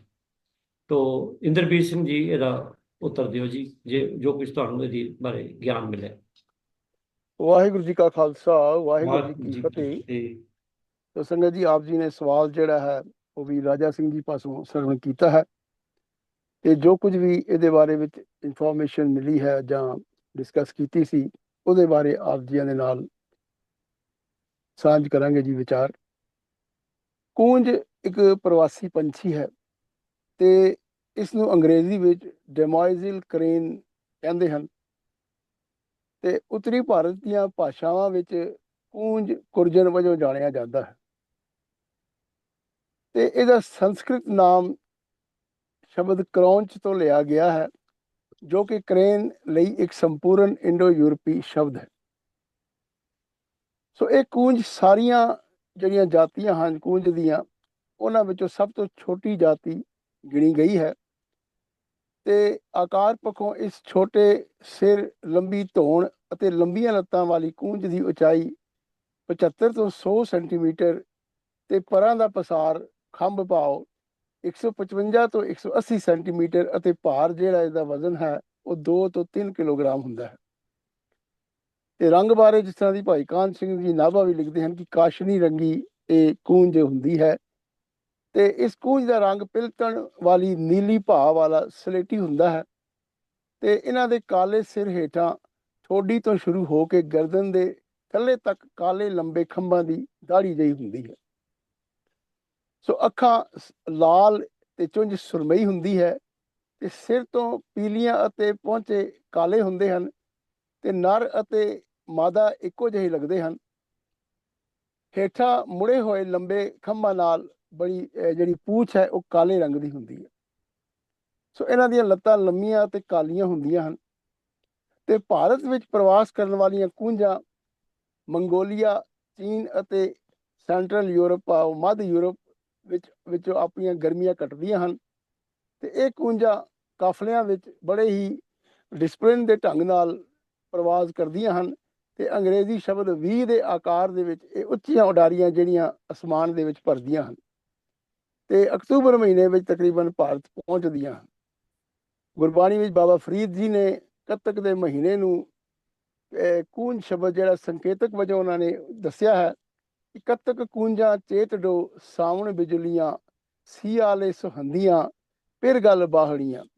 ਪਾਓ ਕੱਤਕ ਮਹੀਨੇ ਵਿੱਚ ਕੂੰਜ ਆਉਂਦੀ ਹੈ ਤੇ ਇਸ ਆਪਣੇ ਲੰਬੇ ਅਤੇ ਜੋਖਮ ਭਰੇ ਜਿਹੜਾ ਸਫ਼ਰ ਹੁੰਦਾ ਹੈ ਉਡਾਰੀਆਂ ਦਾ, ਇਸ ਵਿੱਚ ਕਈ ਵਾਰੀ ਭੁੱਖ ਥਕਾਵਟ ਦੇ ਕਾਰਨ ਜਾਂ ਸ਼ਿਕਾਰੀ ਪੰਛੀਆਂ ਜਾਂ ਹੋਰ ਸ਼ਿਕਾਰੀਆਂ ਹੱਥੋਂ ਕਈ ਜਿਹੜੀਆਂ ਕੂੰਜਾਂ ਹੋਣ ਉਹ ਮਾਰੀਆਂ ਵੀ ਜਾਂਦੀਆਂ ਹਨ ਤੇ ਕਈ ਵਾਰੀ ਕੁਝ ਪੰਛੀ ਜਿਹੜੇ ਹਨ ਉਹ ਗਰੁੱਪ ਨਾਲੋਂ ਵਿਛੜ ਵੀ ਜਾਂਦੇ ਹਨ ਤੇ ਪ੍ਰਵਾਸ ਵੇਲੇ ਠੰਡੇ ਇਲਾਕਿਆਂ ਵਿੱਚ ਇਹ ਕੂੰਜਾਂ ਖੁਸ਼ਕ ਘਾਹ ਤੇ ਮੈਦਾਨਾਂ ਵਿੱਚ ਪਾਈਆਂ ਜਾਂਦੀਆਂ ਹਨ ਤੇ ਹਰਿਆਵਲ ਹੀ ਖਾਂਦੀਆਂ ਹਨ ਤੇ ਸਾਡੇ ਦੇਸ਼ ਵਿੱਚ ਇਹ ਪੰਜਾਬ ਪ੍ਰਾਂਤ ਵਿੱਚ ਵੀ ਜਿਹੜੀ ਕੂੰਜ ਹੈ ਉਹ ਮਿਲਦੀ ਹੈ ਤੇ ਇਹ ਪਾਣੀ ਦੇ ਸੋਮਿਆਂ ਔਰ ਝੀਲਾਂ, ਛੰਭਾਂ, ਛੱਪੜਾਂ ਜਾਂ ਦਰਿਆਵਾਂ ਦੇ ਨੇੜੇ ਰਹਿੰਦੀਆਂ ਹਨ। ਸੋ ਗੁਰਬਾਣੀ ਵਿੱਚ ਵੀ ਭਾਈ ਕਾਹਨ ਸਿੰਘ ਜੀ ਨਾਭਾ ਲਿਖਦੇ ਹਨ ਕਿ ਕੂੰਜਾਂ ਜਿਹੜੀਆਂ ਹੁਣ ਖੇਤਾਂ ਦਾ ਬਹੁਤ ਨੁਕਸਾਨ ਕਰਦੀਆਂ ਹਨ। ਗੁਰੂ ਅਮਰਦਾਸ ਪਾਤਸ਼ਾਹ ਨੇ ਇੱਕ ਗੁਰਬਾਣੀ ਦੇ ਭਾਵਾਂ ਨੂੰ ਸਮਝਾਉਂਦੇ ਹੋਏ ਸੰਕੇਤਕ ਸ਼ਬਦ ਦੇ ਵਿੱਚ ਜਿਹੜਾ ਕੂੰਜਾਂ ਦੀ ਵੀ ਰੈਫਰੈਂਸ ਜਿਹੜੀ ਹੈ ਉਹ ਦਿੱਤੀ ਹੈ ਤੇ ਆਪ ਲਿਖਦੇ ਹਨ, ਮਨ ਮੇਰੇ ਅਨ ਦਿਨ ਜਾਗ ਹਰ ਚੇਤ, ਆਪਣੀ ਖੇਤੀ ਰੱਖ ਲੈ ਕੂੰਜ ਪੜਿਆਗੀ ਖੇਤ ਰਹਾਓ। ਪਾਓ ਹੈ ਮੇਰੇ ਮਨ, ਹਰ ਵੇਲੇ ਵਿਕਾਰਾਂ ਦੇ ਹਲਿਆਂ ਤੋਂ ਸੁਚੇਤ ਰਹੋ ਤੇ ਪ੍ਰਮਾਤਮਾ ਦਾ ਨਾਮ ਸਿਮਰ। ਇਸ ਤਰ੍ਹਾਂ ਆਪਣੇ ਆਤਮਿਕ ਜੀਵਨ ਦੀ ਫਸਲ ਇਹਨਾਂ ਵਿਕਾਰਾਂ ਤੋਂ ਬਚਾ ਲੈ। ਅੰਤ ਨੂੰ ਤੇਰੇ ਉੱਪਰ ਦੇ ਖੇਤ ਵਿੱਚ ਕੂੰਜ ਆ ਪਏਗੀ। ਪਾਓ ਕੂੰਜ ਇੱਥੇ ਬਿਰਧ ਅਵਸਥਾ ਨੂੰ ਕਿਹਾ ਗਿਆ ਹੈ ਤੇ ਭਾਈ ਕਾਹਨ ਸਿੰਘ ਜੀ ਨਾਭਾ ਨੇ ਇੱਥੇ ਕੂੰਜ ਨੂੰ ਮੌਤ ਵਜੋਂ ਵੀ ਲਿਖਿਆ ਹੈ। ਸੋ ਸੰਗਤ ਜੀ, ਕੂੰਜਾਂ ਦੀ ਸੁਰੱਖਿਆ ਲਈ ਅੱਜ ਅੰਤਰਰਾਸ਼ਟਰੀ ਪੱਧਰ ਤੇ ਕ੍ਰੇਨ ਫਾਊਂਡੇਸ਼ਨ ਸੰਸਥਾ ਬਣੀ ਹੋਈ ਹੈ ਜਿਸ ਵਿੱਚ ਸੰਯੁਕਤ ਰਾਜ ਅਮਰੀਕਾ ਵਿੱਚ ਸਥਿਤ ਕੂੰਜਾਂ ਜਿਹੜੀਆਂ ਹਨ ਤੇ ਉਹਨਾਂ ਦੀਆਂ ਤਕਰੀਬਨ 15 ਪ੍ਰਜਾਤੀਆਂ ਜਿਹੜੀਆਂ ਹਨ ਉਹਨਾਂ ਦੀ ਸੁਰੱਖਿਆ ਲਈ ਯਤਨ ਕੀਤੇ ਜਾਂਦੇ ਹਨ। ਸੋ ਇਸ ਤਰ੍ਹਾਂ ਇਹ ਜਿਹੜੀ ਥੋੜੀ ਬਹੁਤ ਜਾਣਕਾਰੀ ਕੂੰਜ ਦੇ ਬਾਰੇ ਮਿਲੀ ਸੀ ਉਹ ਆਪ ਜੀਆਂ ਦੇ ਨਾਲ ਸਾਂਝੀ ਕੀਤੀ ਹੈ ਜੀ। ਹੋਰ ਵੀ ਆਪ ਜੀਆਂ ਨੂੰ ਅਗਰ ਇਸ ਵਿੱਚ ਕੁਝ ਵਾਅਦਾ ਕਰਨਾ ਹੋਵੇ ਤਾਂ ਆਪ ਜੀ ਜ਼ਰੂਰ ਕਰ ਸਕਦੇ ਹੋ ਜੀ। ਸੋ ਭੁੱਲਾਂ ਦੀ ਖਿਮਾ। ਵਾਹਿਗੁਰੂ ਜੀ ਕਾ ਖਾਲਸਾ, ਵਾਹਿਗੁਰੂ ਜੀ ਕੀ ਫਤਿਹ। ਬਹੁਤ ਬਹੁਤ ਧੰਨਵਾਦ ਹੈ ਵੀਰਿੰਦਰਵੀਰ ਸਿੰਘ ਜੀ, ਤੁਸੀਂ ਕੂੰਜ ਬਾਰੇ ਥੋੜੀ ਬਹੁਤੀ ਨਹੀਂ ਕਾਫੀ ਮਿਲੇਗੀ ਜਾਣਕਾਰੀ ਮਿਲ ਗਈ ਹੈ। ਧੰਨਵਾਦ, ਤੁਸੀਂ ਖੋਜ ਕਰਕੇ ਸਾਡੇ ਸਾਹਮਣੇ ਰੱਖਿਆ। ਤੋ ਸੰਗਤ ਜੀ, ਚੈਟ ਵਿੱਚ ਕਿਸੇ ਨੇ ਲਿਖਿਆ ਵੀ ਇਹਦੀ ਪਿਕਚਰ ਦਿਖਾ ਸਕੋ ਤਾਂ ਠੀਕ ਹੈ। ਤੋ ਪਿਕਚਰ ਜੇ ਐਮਪੀ ਸਿੰਘ ਜੀ ਦਿਖਾ ਸਕਣ ਤਾਂ ਮੈਂ ਉਹਨਾਂ ਨੂੰ ਭੇਜੀ ਹੈ ਤੇ ਹੋ ਸਕਦੀ ਹੋਵੇ ਤੇ ਕਰ ਦੇਣ। ਜਦ ਤੱਕ ਅਸੀਂ ਅਗਲਾ ਸਵਾਲ ਲੈਣਾ, ਪਰ ਅਗਲਾ ਸਵਾਲ ਵੀ ਐਮਪੀ ਸਿੰਘ ਜੀ ਦਾ ਆਪਣਾ ਹੀ ਹੈ ਤੇ ਸੰਗਤ ਜੀ WhatsApp ਤੇ ਭੇਜੀ ਸੀ ਜੀ। ਜੇ ਨਹੀਂ ਤੇ ਬਾਅਦ ਵਿੱਚ ਦਿਖਾ ਦੇਣਗੇ। ਤੋ ਆਓ ਆਪਾਂ ਅਗਲਾ ਸਵਾਲ ਜਿਹੜਾ ਹੈ ਉਹ ਐਮਪੀ ਸਿੰਘ ਜੀ ਦਾ ਹੀ ਹੈ ਕਿ ਸ਼ਬਦ ਅਤੇ ਗੁਰੂ ਵਿੱਚ ਕੀ ਅੰਤਰ ਹੈ। ਦੇਖੋ ਅਸੀਂ ਪੜ੍ਹਦੇ ਹਾਂ ਸ਼ਬਦ ਗੁਰੂ ਵੀ, ਸ਼ਬਦ ਤੇ ਗੁਰੂ ਇਹ ਲਫ਼ਜ਼ ਬੜੇ ਆਮ ਆਉਂਦੇ ਨੇ ਗੁਰਬਾਣੀ 'ਚ ਇਹ ਸ਼ਬਦ। ਤੋ ਉਹ ਸਵਾਲ ਕਰਤਾ ਪੁੱਛਦੇ ਨੇ ਇਹਨਾਂ ਦਾ ਅੰਤਰ ਕੀ ਹੈ, ਸ਼ਬਦ ਤੇ ਗੁਰੂ 'ਚ ਕੀ ਅੰਤਰ ਹੈ। ਹਾਂਜੀ ਸਾਹਿਬ ਮਨਿੰਦਰਪਾਲ ਸਿੰਘ। ਵਾਹਿਗੁਰੂ ਜੀ ਕਾ ਖਾਲਸਾ, ਵਾਹਿਗੁਰੂ ਜੀ ਕੀ ਫਤਿਹ। ਸ਼ਬਦ ਤੇ ਗੁਰੂ ਦੇ ਜੇ ਪਹਿਲਾਂ ਆਖਰੀ ਅਰਥ ਦੇਖ ਲਏ ਜਾਣ ਤਾਂ ਆਮ ਤੌਰ ਤੇ ਸ਼ਬਦ ਲਫ਼ਜ਼ ਜਿਹੜਾ ਹੈ ਉਸਨੂੰ ਇੰਗਲਿਸ਼ ਦੇ ਵਿੱਚ ਅਸੀਂ ਇੱਕ ਵਰਡ ਕਹਿੰਦੇ ਹਾਂ। ਇਹ ਲਿਟਰੇਚਰ ਵਿੱਚ ਲਿਖਣ ਦੇ ਵਿੱਚ ਸ਼ਬਦ ਦਾ ਮਤਲਬ ਹੁੰਦਾ ਹੈ ਇੱਕ ਅੱਖਰਾਂ ਦੇ ਜੋੜ ਤੋਂ ਬਣਿਆ ਹੋਇਆ ਇੱਕ ਸ਼ਬਦ। ਤੋ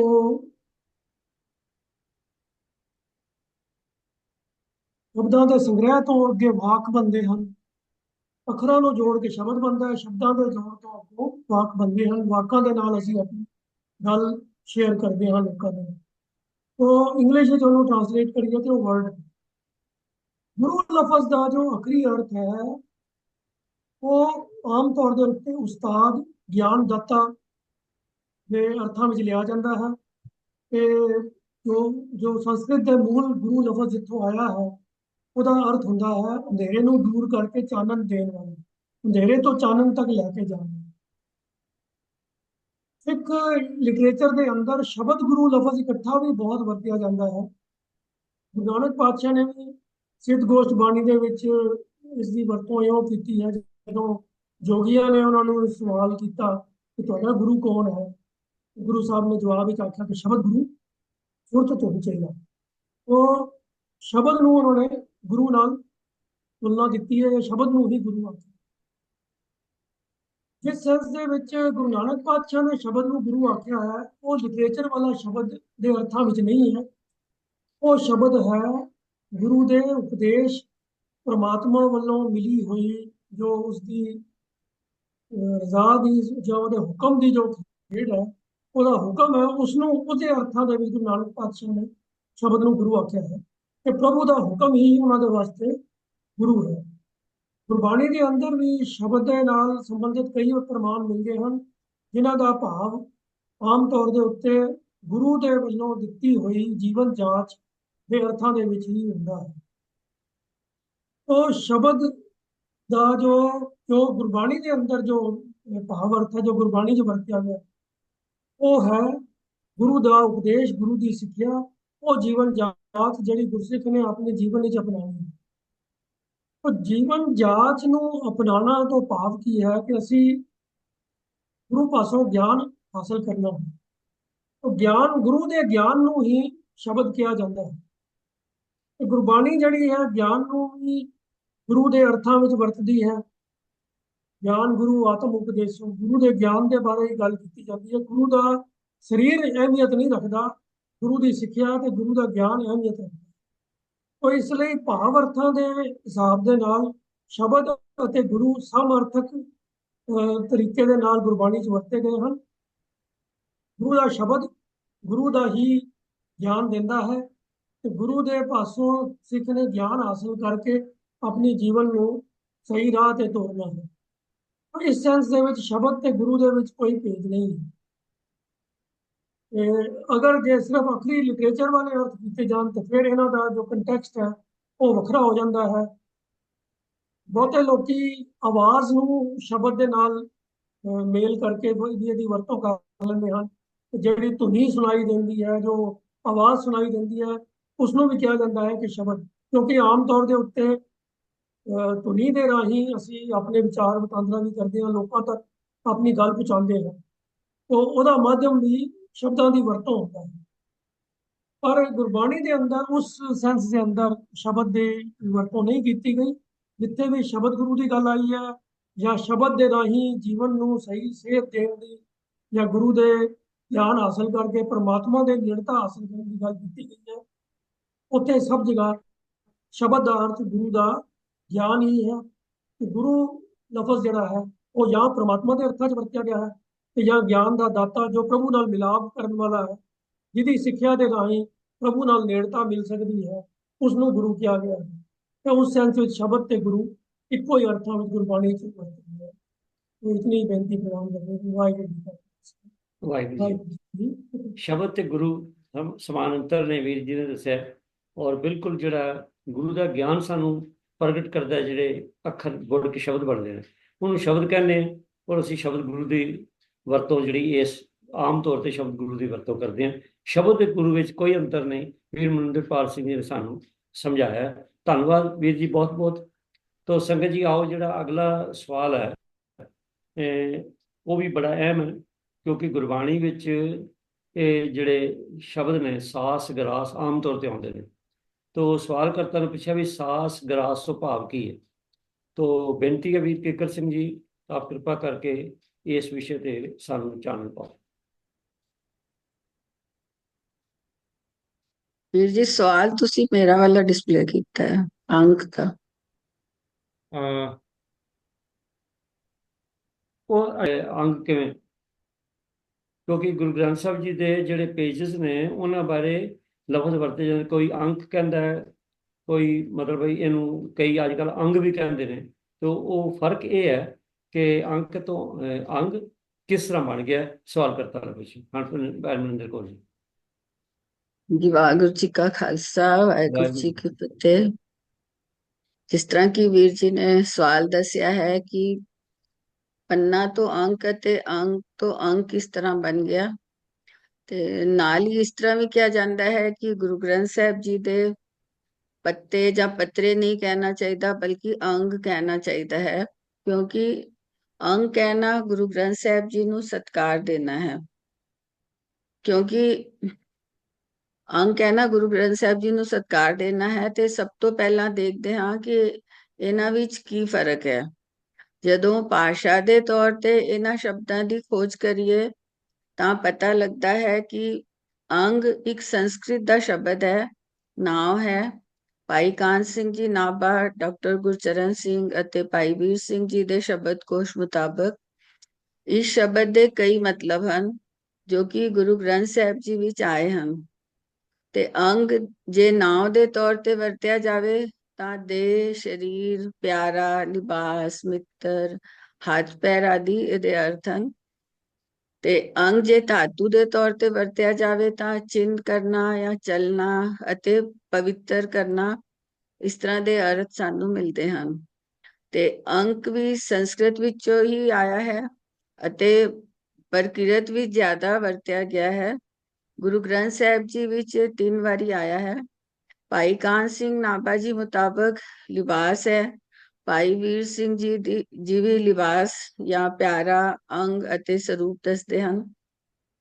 ਪੰਨਾ ਸ਼ਾਇਦ ਅਪਭ੍ਰੰਸ਼ ਵਿੱਚੋਂ ਆਇਆ ਹੈ ਅਤੇ ਹਿੰਦੀ ਦੀਆਂ ਉਪ ਭਾਸ਼ਾਵਾਂ ਵਿੱਚ ਵਰਤਿਆ ਜਾਂਦਾ ਹੈ। ਸਿੱਖ ਰਹਿਤ ਮਰਿਆਦਾ ਵਿੱਚ ਵੀ ਪੰਨਾ ਲਿਖਿਆ ਗਿਆ ਹੈ ਕਿ ਪੰਨਾ ਪਲਟ ਕੇ ਹੁਕਮਨਾਮਾ ਲੈਣਾ ਹੈ। ਪੱਤੇ ਜਾਂ ਪੱਤਰੇ ਆਮ ਹੀ ਅੱਜਕੱਲ ਪੰਜਾਬੀ ਦੀ ਬੋਲਚਾਲ ਵਿੱਚ ਵਰਤਿਆ ਜਾਂਦਾ ਹੈ।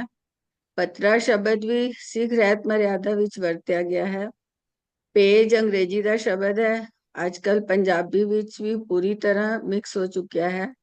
ਇਸ ਲਈ ਰਹਿਤ ਮਰਿਆਦਾ ਦਾ ਹੁਕਮ ਲੈਣਾ ਜਿਹੜਾ ਸੈਕਸ਼ਨ ਹੈ ਹਾਹਾ, ਉਹ ਦੇਖ ਸਕਦੇ ਹਾਂ ਕਿ ਹੁਕਮ ਲੈਣ ਲੱਗਿਆ ਖੱਬੇ ਪੰਨੇ ਦੇ ਉਤਲੇ ਪਾਸਿਓਂ ਪਹਿਲਾ ਸ਼ਬਦ ਜੋ ਜਾਰੀ ਹੈ ਮੁੜ ਤੋਂ ਪੜ੍ਹਨਾ ਚਾਹੀਏ। ਸੋ ਉਸ ਸ਼ਬਦ ਦਾ ਮੁੜ ਪਿਛਲੇ ਪੰਨੇ ਤੋਂ ਸ਼ੁਰੂ ਹੁੰਦਾ ਹੈ। ਤਾਂ ਪੱਤਰਾ ਪਰਤ ਕੇ ਪੜ੍ਹਨਾ ਸ਼ੁਰੂ ਕਰੋ ਅਤੇ ਸਾਰਾ ਸ਼ਬਦ ਪੜ੍ਹੋ। ਜੇ ਵਾਰ ਹੋਵੇ ਤਾਂ ਪੌੜੀ ਦੇ ਸਾਰੇ ਸ਼ਲੋਕ ਅਤੇ ਪੌੜੀ ਪੜ੍ਹਨੇ ਚਾਹੀਦੇ ਹਨ। ਤੇ ਸ਼ਬਦ ਦੇ ਅੰਤ ਵਿੱਚ ਜਿੱਥੇ ਨਾਨਕ ਸ਼ਬਦ ਆ ਜਾਵੇ ਤਾਂ ਉਸ ਤੁਕ ਤੇ ਭੋਗ ਪਾਇਆ ਜਾਵੇ।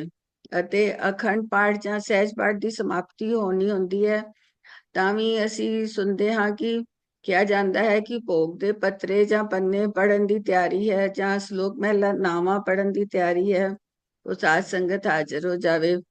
ਕਦੀ ਕਿਸੇ ਨੇ ਨਹੀਂ ਕਿਹਾ ਕਿ ਭੋਗ ਦੇ ਅੰਗ ਪੜ੍ਹਨ ਦੀ ਤਿਆਰੀ ਹੈ।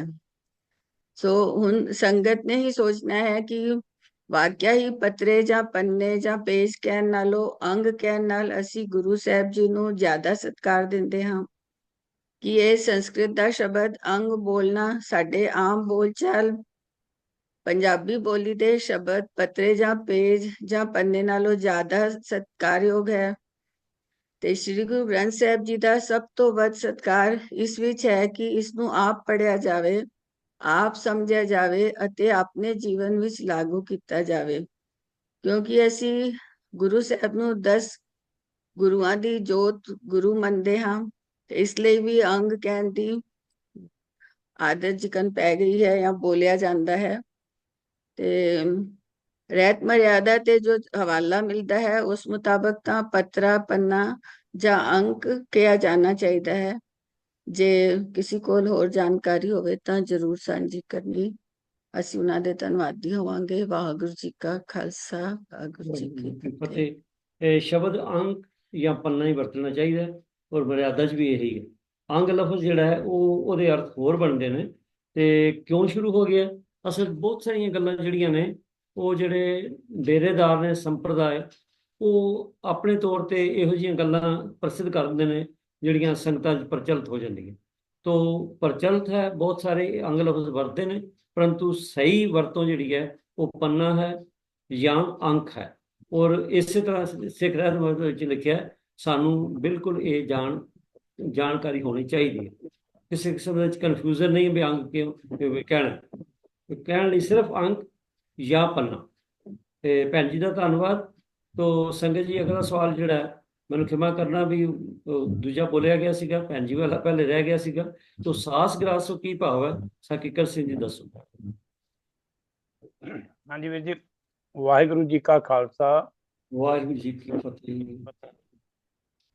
ਜੋ ਸਵਾਲ ਕੀਤਾ ਗਿਆ ਵੀਰ ਜੀ ਵੱਲੋਂ ਕਿ ਗੁਰਬਾਣੀ ਵਿੱਚ ਆਏ ਸ਼ਬਦ ਸਾਸ ਗਰਾਸ ਤੋਂ ਕੀ ਭਾਵ ਹੈ, ਤੇ ਇਸ ਤੋਂ ਪਹਿਲਾਂ ਕਿ ਆਪਾਂ ਇਹਦਾ ਉੱਤਰ ਦਈਏ, ਮੈਂ ਇਹ ਸਮਝਦਾ ਵੀ ਜਿਹੜੇ ਸੱਜਣਾ ਨੇ ਵੀਰਾਂ ਨੇ ਕੋਈ ਸਵਾਲ ਕਰਨਾ ਹੁੰਦਾ ਹੈ, ਚੰਗੀ ਗੱਲ ਇਹ ਹੈ ਵੀ ਉਹ ਕੋਈ ਗੁਰਬਾਣੀ ਦੀ ਪੰਕਤੀ ਦੀ ਉਦਾਹਰਨ ਦਿਆ ਕਰਨ, ਕਿਉਂਕਿ ਕਈ ਥਾਈਂ ਇੱਕੋ ਸ਼ਬਦ ਦੇ ਅਰਥ ਅਲੱਗ-ਅਲੱਗ ਵੀ ਹੁੰਦੇ ਹਨ। ਤੇ ਇਸ ਕਰਕੇ ਸਾਸ ਗਰਾਸ ਦਾ ਕੋਈ ਜ਼ਰੂਰੀ ਨਹੀਂ ਵੀ ਹਰ ਇੱਕ ਥਾਂ ਇੱਕੋ ਹੀ ਉੱਤਰ ਹੋਵੇ। ਸੋ ਜਿੱਥੋਂ ਤੱਕ ਮੈਂ ਇਹਨਾਂ ਦੀ ਖੋਜ ਪੜਤਾਲ ਕੀਤੀ ਹੈ ਉਹਦੇ ਬਾਰੇ ਆਪਾਂ ਜਾਣਕਾਰੀ ਹਾਸਲ ਕਰਦੇ ਹਾਂ ਜੀ। ਇਸਦਾ ਉੱਤਰ ਲੱਭਣ ਲਈ ਜਦੋਂ ਸਾਰੀ ਗੁਰਬਾਣੀ ਵਿੱਚੋਂ ਜਿੱਥੇ ਜਿੱਥੇ ਵੀ ਇਹ ਦੋਵੇਂ ਸ਼ਬਦ ਇਕੱਠੇ ਵਰਤੇ ਗਏ ਹਨ ਤਾਂ ਇਹਨਾਂ ਦੀ ਜੋ ਲਗਭਗ ਗਿਣਤੀ ਹੈ ਉਹ 22 ਜਾਂ 23 ਦੇ ਲਗਭਗ ਹੈ, ਜਿੱਥੇ ਦੋਵੇਂ ਸ਼ਬਦ ਇਕੱਠੇ ਆਏ ਹਨ। ਤੇ ਇਹ ਵੀ ਹੋ ਸਕਦਾ ਹੈ ਕਿ ਇਹ ਸ਼ਬਦ ਅਲੱਗ-ਅਲੱਗ ਵੀ ਆਏ ਹੋਣ, ਵੀ ਕਿਤੇ ਕੱਲਾ ਸਾਸ ਆਇਆ ਹੋਵੇ ਜਾਂ ਸਾਸ ਆਇਆ ਹੋਵੇ ਅਤੇ ਕਿਤੇ ਕੱਲਾ ਗਰਾਸ ਆਇਆ ਹੋਵੇ। ਇਹ ਕੋਈ ਜ਼ਰੂਰੀ ਨਹੀਂ ਵੀ ਇਹ ਸ਼ਬਦ ਹਰ ਇੱਕ ਥਾਂ ਇਕੱਠੇ ਹੀ ਆਏ ਤੇ ਅਲੱਗ-ਅਲੱਗ ਨਹੀਂ ਆਏ, ਅਲੱਗ ਵੀ ਆਏ ਆ। ਲੇਕਿਨ ਆਪਣਾ ਜੋ ਅੱਜ ਦਾ ਵਿਸ਼ਾ ਹੈ ਉਹ ਹੈ ਸਾਸ ਗਰਾਸ। ਵੀ ਸ਼ਬਦ ਜਦੋਂ ਇਕੱਠੇ ਆਉਂਦੇ ਹਨ ਤਾਂ ਉਦੋਂ ਇਹਨਾਂ ਦਾ ਕੀ ਅਰਥ ਭਾਵ ਹੈ। ਇਹਨਾਂ ਦਾ ਜੇ ਆਪਾਂ ਸਰਸੀ ਤੌਰ ਤੇ ਦੇਖੀਏ ਤਾਂ ਸਾਸ ਦਾ ਮਤਲਬ ਹੈ ਹਰ ਸਾਹ ਦੇ ਨਾਲ, ਅਤੇ ਗਰਾਸ ਦਾ ਮਤਲਬ ਹੈ ਹਰ ਗਰਾਸ ਦੇ ਨਾਲ। ਗਰਾਸ ਨੂੰ ਅਸੀਂ ਗਰਾਹੀ ਜਾਂ ਬੁਰਕੀ ਵੀ ਆਖਦੇ ਹਾਂ। ਸੋ ਇਹਨਾਂ ਦੋਨਾਂ ਸ਼ਬਦਾਂ ਦੇ ਜੋ ਅੰਤਰੀਵ ਭਾਵ ਹਨ ਉਹ ਹਨ ਹਰ ਦਮ, ਹਰ ਸਮੇਂ। ਤੇ ਆਪਾਂ ਇਹਨਾਂ ਦੀਆਂ ਦੋ ਕੁ ਉਦਾਹਰਨਾਂ ਵੀ ਲੈ ਲੈਂਦੇ ਹਾਂ। ਗੌੜੀ ਕੀ ਵਾਰ ਮਹਿਲਾ ਚੌਥਾ, ਇਹਦੇ ਵਿੱਚ ਸਾਹਿਬ ਸ੍ਰੀ ਗੁਰੂ ਰਾਮਦਾਸ ਜੀ ਦਾ ਇੱਕ ਬਹੁਤ ਹੀ ਪਿਆਰਾ ਜਿਹਾ ਸਲੋਕ ਹੈ। ਮਹਿਲਾ ਚੌਥਾ, ਗੁਰ ਸਤਿਗੁਰ ਕਾ ਜੋ ਸਿੱਖ ਅਖਾਏ, ਸੋ ਭਲਕੇ ਉੱਠ ਹਰ ਨਾਮ ਤੇ ਆਵੇ। ਕਿਉਂਕਿ ਇਹ ਸਲੋਕ ਕਾਫੀ ਵੱਡਾ ਹੈ। ਇਹਦੀਆਂ ਆਖਰੀ ਪੰਕਤੀਆਂ ਆਪਾਂ ਪੜ੍ਹਦੇ ਹਾਂ ਜੀ। ਫਿਰ ਚੜ੍ਹੇ ਦਿਵਸ ਗੁਰਬਾਣੀ ਗਾਵੇ, ਬਹਿੰਦਿਆਂ ਉੱਠਦਿਆਂ ਹਰ ਨਾਮ ਤੇ ਆਵੇ। ਜੋ ਸਾਸ ਗਰਾਸ ਧਿਆਏ ਮੇਰਾ ਹਰ ਹਰ, ਸੋ ਗੁਰ ਸਿੱਖ ਗੁਰੂ ਮਨ ਭਾਵੇ। ਇੱਥੇ ਹੁਣ ਸਾਸ ਗਰਾਸ ਦਾ ਅਰਥ ਹੈ ਹਰ ਦਮ, ਹਰ ਸਮੇਂ ਧਿਆਉਂਦਾ ਹੈ। ਇੱਕ ਉਦਾਹਰਨ ਹੋਰ ਲੈ ਲੈਂਦੇ ਹਾਂ ਜੀ। ਗੌੜੀ ਕੀ ਵਾਰ ਮਹਿਲਾ ਪੰਜਵਾਂ, ਪੌੜੀ ਨੰਬਰ 4। ਇੱਥੇ ਵੀ ਹੈ ਜੀ, ਨਿਤ ਜਪੀਐ ਸਾਸ ਗਰਾਸ ਨਾਉ ਪਰਵਤਗਾਰ ਦਾ। ਹੁਣ ਇੱਥੇ ਸ਼ਬਦ ਨਿਤ ਵੀ ਆਇਆ ਜਿਹਦਾ ਅਰਥ ਰੋਜ਼ਾਨਾ, ਹਮੇਸ਼ਾ, ਅਤੇ ਅਰਥ ਭਾਵ ਆਪਾਂ ਸਮਝ ਹੀ ਲਿਆ ਜੀ ਹਰ ਦਿਨ। ਅਤੇ ਸਾਸ ਗਰਾਸ ਵੀ ਹੈ ਤੇ ਜਿਸ ਦਾ ਭਾਵ ਹੈ ਹਰ ਸਾਹ ਲੈਂਦਿਆਂ ਅਤੇ ਖਾਂਦਿਆਂ। ਸੋ ਮੈਂ ਤਕਰੀਬਨ ਜਿਹੜੀਆਂ 22-23 ਪੰਕਤੀਆਂ ਦੇ ਵਿੱਚੋਂ ਤਕਰੀਬਨ 15-16 ਪੰਕਤੀਆਂ ਦੇ ਅਰਥ ਵੇਖੇ ਹਨ ਦਰਪਣ ਦੇ ਅਨੁਸਾਰ, ਜੋ ਪ੍ਰੋਫੈਸਰ ਸਾਹਿਬ ਸਿੰਘ ਦੇ ਅਰਥ ਕੀਤੇ ਹਨ। ਉਹਨਾਂ ਵਿੱਚੋਂ ਹਰ ਇੱਕ ਥਾਂ ਤੇ ਇਹੀ ਅਰਥ ਕੀਤੇ ਹਨ, ਭਾਵ ਸਾਹ ਲੈਂਦਿਆਂ ਅਤੇ ਖਾਂਦਿਆਂ। ਸੋ ਕੁੱਲ ਮਿਲਾ ਕੇ ਇਹਦਾ ਜੋ ਅੰਤਰੀ ਭਾਵ ਹੈ ਉਹ ਹੈ ਹਰ ਦਮ, ਹਰ ਸਮੇਂ। ਸੋ ਸਮੁੱਚੀ ਵਿਚਾਰ ਕਰਦੇ ਹਾਂ, ਗਲਤੀਆਂ ਭੁੱਲਾਂ ਅਕਸਰ ਹੋ ਜਾਂਦੀਆਂ ਹਨ। ਗੁਰਬਾਣੀ ਫਰਮਾਨ ਹੈ ਜੀ, ਭੁੱਲਣ ਅੰਦਰ ਸਭ ਕੋ ਭੁੱਲ ਗੁਰੂ ਕਰਤਾਰ। ਅਖੀਰ ਵਿੱਚ ਖਿਮਾ ਦਾ ਜਾਚਕ ਹਾਂ ਜੀ। ਫਤਿਹ ਅਰਜ ਕਰਦਾ ਹਾਂ ਜੀ। ਵਾਹਿਗੁਰੂ ਜੀ ਕਾ ਖਾਲਸਾ, ਵਾਹਿਗੁਰੂ ਜੀ ਕੀ ਫਤਿਹ। ਸਾਨੂੰ ਹੁਕਮ ਹੈ ਕਿ ਸਾਸ ਸਾਸ ਸਿਮਰੋ ਗੋਬਿੰਦ, ਮਨ ਅੰਤਰ ਕੀ ਉਤਰੈ ਜਿਨ। ਤੋ ਸਾਸ ਗਰਾਸ ਤੋਂ ਭਾਵੇਂ ਹਰ ਸਮੇਂ ਅਸੀਂ ਉਸ ਵਾਹਿਗੁਰੂ ਦੀ ਯਾਦ ਨੂੰ ਭੁੱਲੀਏ, ਹਸੰਦਿਆਂ, ਖਲੰਦਿਆਂ, ਖਵੰਦਿਆਂ, ਪਨੰਦਿਆਂ ਵਿੱਚ ਹੀ ਹੋਵੇ ਮੁਕਤ। ਧੰਨਵਾਦ ਵੀਰ ਕਿੱਕਰ ਸਿੰਘ ਜੀ। ਤਾਂ ਉਹ ਸੰਗਤ ਜੀ ਸਮਾਂ ਆਪਣੇ ਕੋਲ 5-7 ਮਿੰਟ ਦਾ ਹੈ। ਤੋ ਇੱਕ ਸਵਾਲ ਜਿਹੜਾ ਅਖੀਰਲਾ ਉਹ ਵੀ ਹੋ ਜਾਏ। ਤੋ ਸਵਾਲ ਕਰਤਾ ਪੁੱਛਦੇ ਨੇ, ਅੰਮ੍ਰਿਤ ਵੇਲਾ ਕਿਸ ਸਮੇਂ ਨੂੰ ਆਖਿਆ ਜਾਂਦਾ? ਉੱਤਰ ਦੇਣਗੇ ਵੀਰ ਤੇਜਿੰਦਰ ਸਿੰਘ ਜੀ ਕਿ ਅੰਮ੍ਰਿਤ ਵੇਲਾ ਕਿਹੜਾ ਹੈ। ਹਾਂਜੀ। ਵਾਹਿਗੁਰੂ ਜੀ ਕਾ ਖਾਲਸਾ, ਵਾਹਿਗੁਰੂ ਜੀ ਕੀ ਫਤਿਹ। ਵੀਰ ਜੀ ਨੇ ਬੜਾ ਹੀ ਇੱਕ ਅਹਿਮ ਸਵਾਲ ਸਾਡੇ ਸਾਹਮਣੇ ਰੱਖਿਆ ਹੈ, ਜਿਸ ਦਾ ਹਰ ਇੱਕ ਗੁਰਸਿੱਖ ਦੇ ਨਾਲ ਸੰਬੰਧ ਹੈ। ਗੁਰਬਾਣੀ ਵਿੱਚ ਅਨੇਕਾਂ ਪ੍ਰਮਾਣ ਮਿਲਦੇ ਹਨ ਅੰਮ੍ਰਿਤ ਵੇਲੇ ਦੀ ਮਹਾਨਤਾ ਦੇ ਬਾਰੇ।